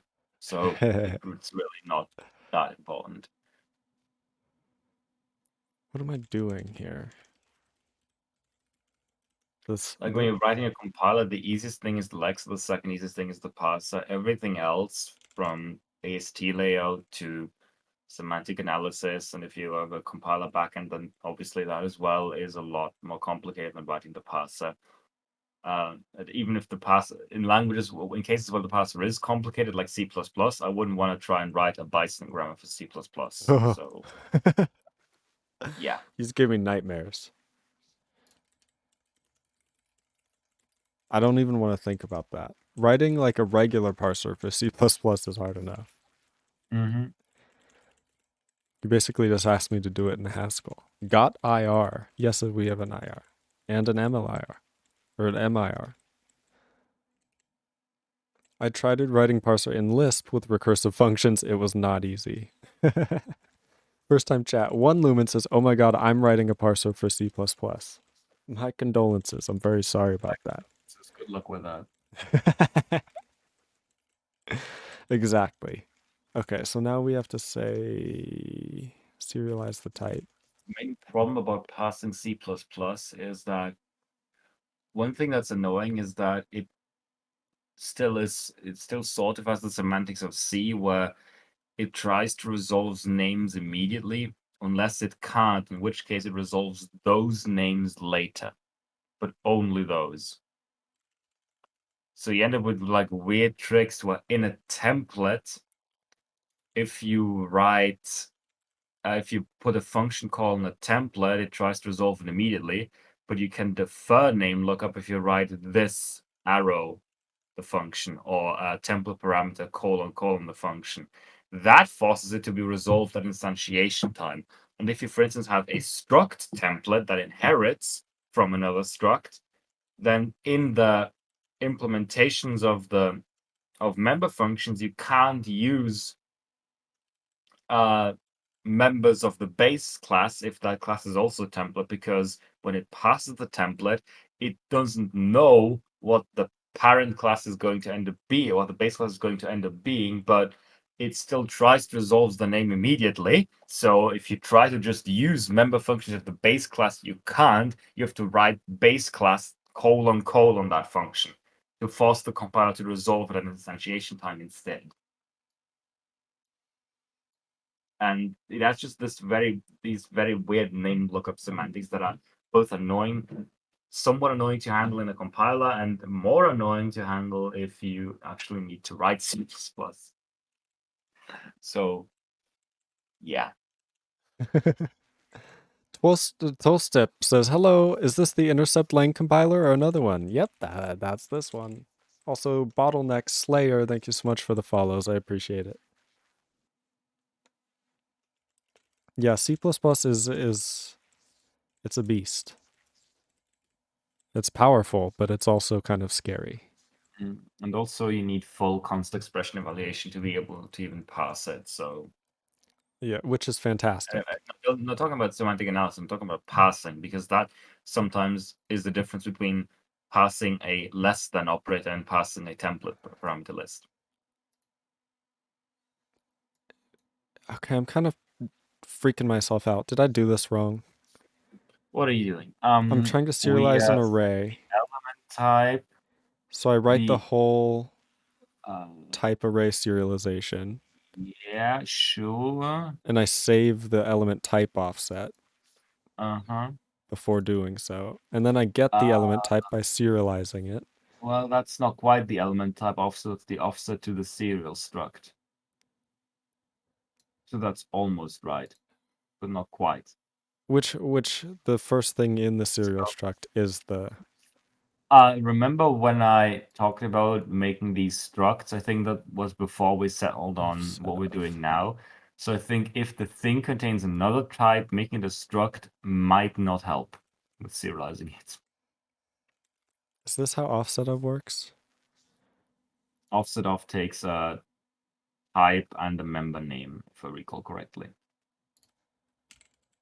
A type? Yes, Okay. a type and a member name. No, the type of the struct and the member name. Oh, the struct, and not the type of the member. It's No, late. because that doesn't make sense. It's late. There we go. That makes sense, right? Sure. Cool. Cool. Were you saying we didn't need to do this? No, just forget about that. Just Okay. do it this way. Okay. Um, Okay. Yeah. And these are all going to kind of be the same thing where it's basically we're going to have to write where we're going to put the type, and then we're going to have to serialize the type, and then write where we serialize the type to where we're going to put the type place. This whole pattern. mhm. It's going to be very simple. Named types, it's just going to be the name length and then the name, right? Yes, pretty much. Okay. And then for primitives, the, Well, those you need to encode specially, I think. Those just get a number, I think. well, I mean, we could just encode all of this stuff, right? What are our primitive types even at the moment? Yeah, there's a lot of them. There's like integer, byte, void, Yeah, those that just get the thing, those just get numbered. Just give them a number from 1 to n or whatever. However and then many they just are. have like a lookup array. Yeah, what I just write out the tag and the number of the thing. Yeah, Right, just have like basically. yeah, have an array where the index maps to Yeah, these something pointers. like that. Also, someone's mentioning initial processing stages. Yeah, that's in the pre-processor. That's the translation phases. That's a thing in C as well. Um, you basically have to do that's the I would argue though that is the easy part because that just operates on text on token and tokens and you don't actually have to pass it. That's way before the parser.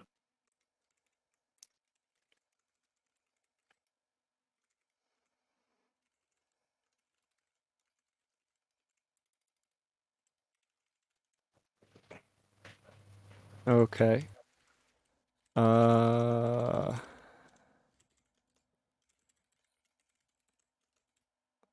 Followed by the name. Okay, these are both going to be the same pretty much, just like references. And then for a reference, we're just going to write dummy value of offset of where to find serialized type that is referenced. Then go back, then serialize the reference type, then update the dummy value with the real one. Okay. What is that cache? The cache is so that if we have a type that we've already serialized before, we don't do it twice. So for each of the cache types, every time we serialize a type, if the type we're trying to serialize has already been serialized, it'll be in the cache because we add it to it right after this. And we'll just return the byte offset of the cache type. So if you have like 8 million, oh, a pointer to this type, and then a pointer to pointer to pointer to this type, and then a point, etc., this will solve that issue. It is just memory cache, I guess. It's just a vector, yeah, of this struct. It maps types to byte offsets. Yeah, that way we don't have to. We're basically just caching the return type of this function. Mhm. Okay, and then that's it. We've done it. I mean, I'm gonna have I to guess some write. people like call this what dynamic programming techniques or something.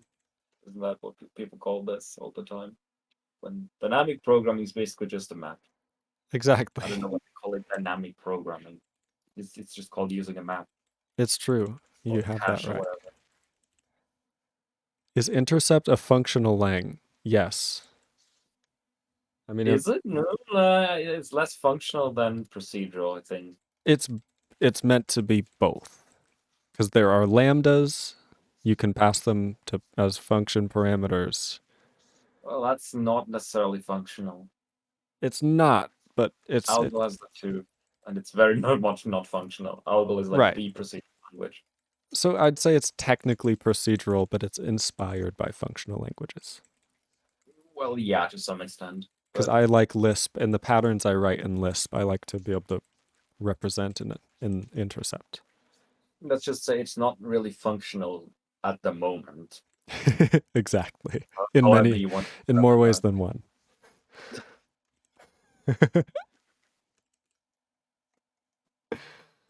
Ugh.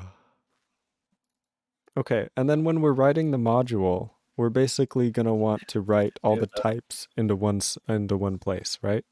so if you probably heard that, but like sorting is made up a new word for functional languages. It calls them comp soy instead of comp sci.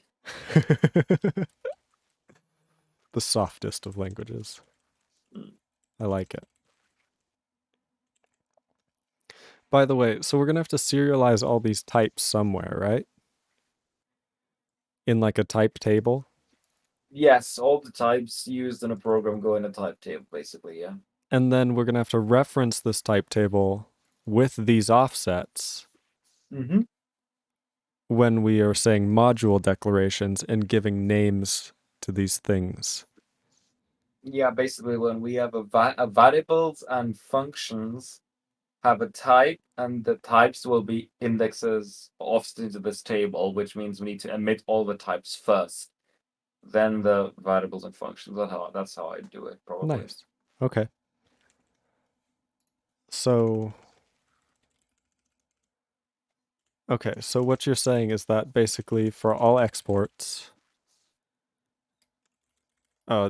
first to do serialize all types. How do we do that? That is a bit annoying. Yeah, how do we do that exactly? I guess for structs we could do it. I mean, it doesn't really matter at that point because what you could do is you could just maintain two different string buffers, one for types, and then you just kind of append them later.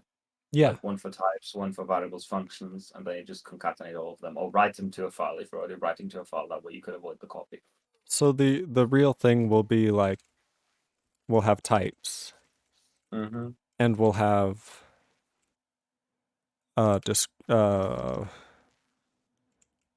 declarations, Mm-hmm. which is like The only thing to symbols. keep in mind then is okay, the offsets in that case would be relative to the start of the types table, but that's not really a problem, I think. I think that even makes sense. Yeah, I think that makes a lot of sense. Mm-hmm. Okay. Map symbols to types. Map And types then to whenever we emit a declaration, we emit the type of the declaration in types, and that way the result of that is that we'll implicitly end up exporting all types that we're using. So if you use a struct and if you have a struct type and you use it as a function parameter, it will automatically export the struct without you having to write export in front of it. Yep, beautiful stuff. Okay, so then we just have to say for all exports, serialize all types encountered, right? Well, for yeah, okay, for if you're exporting a type explicitly, yes. Yes. Yeah, for so it's if like it's a function, we need to not only the function but the parameters within the function type. Oh yeah, yeah, that's part of serializing the declarations. Yeah, yeah. Yeah. Okay, so for all exports, serialize all types encountered as well as their name, as well as its name. All types as well as their names in that case. Nice. For all exports, I see, yeah. Serialize all Mhm. types encountered as well as their names. Not the types' names. Then I would put a comma after encountered. I mean, Uh, the word order is suboptimal. it is. It's Yeah, so serialized the basically, names as well as all types encountered. That way, I think it works. I like that. Yeah. Oh god, this is like a constant problem when I'm typesetting and proofreading stuff. Like people put sentences in an order that makes sense for them, but when you read it, it actually might mean something else. This is such a common problem. It I have really that too is. when I write stuff, I think. So, Okay. I just have some more simple type mm, serializations to write. But other than that, this seems to be doing pretty good, right? mm-hmm. Okay, A I'm sure question. there's I have a question. Are you serializing to an AST or from an AST? Well, serializing means turning it into a binary representation. So by definition, we are serializing from an AST. The opposite would be deserialization. That would be reading binary data and converting it to a structure. That would be reading in an AST. But since this is serializing, we are creating a binary representation of an AST, basically, or parts of it. yeah, that's pretty accurate. We're basically doing module metadata so that eventually we can store this in an object file, which means that we'll Mm-hmm. be able to type check function calls between modules. Mm-hmm. Which will enable us to split code across files and actually start writing a standard library slash runtime. Hey, that's right. Because you kind of need modules for that unless you want to hard code everything in the compiler, Which which I was doing before I added modules to my compiler. So it's not the end of the world. Okay. Well, yeah, that's good. We have a good game plan. I'm out of time in more ways than one. hmm, With that, I say goodbye. I do want to thank ever so graciously Sir Aid for helping me today, no problem. waking up at 4:30 a.m., Hmm, jumping on a Discord call like, I can do this. Fix up this ridiculousness. But yeah, if you like the stream, there's a bunch of it going on. There's a Discord that I really think you should join. I think you'd like it. You can like post things that you're proud about in code review, or you can go to help me and get some help, or just talk about programming in general, or post memes and off topic, whatever you feel like. Either way, there's announcements every time I go live, so I really would prefer you join, and that should be in the about section on Twitch, which is either if you're on mobile, if you're on desktop, just scroll down. If you're on mobile, click the about section. Woohoo, we did it. Anyway, yeah, we did a stream. I did it. It's a night stream. I usually don't do these. They're usually in the day or in the morning. The next stream I plan to do is on, yeah, like Saturday. hmm. So hopefully that works out well. I'll see you guys in just a few days. Thank you so much, Mivs Two Step 40 Nuggets, for the follows. I appreciate it. And again, Sarade/Eternal, I thank you so much for helping me out. I don't know what I'd do without it. Well, I know what I'd do. I'd write a terrible broken compiler. Eventually, you'd probably figure out how to fix it, though. That's right. Maybe in 10 years, I would get to this same place. You do help a lot of things, though. I want to make sure you know that. It all goes smoothly because of you. All right. One Lumen, Ex Egoist, Two Step, thank you so much for watching. I'm glad you're all here. I'll see you next time. See you Saturday. Bye bye, everybody. Check out the Ta-da. YouTube and the links. Do the things. Press the buttons. Be a good consumer. You know you want to.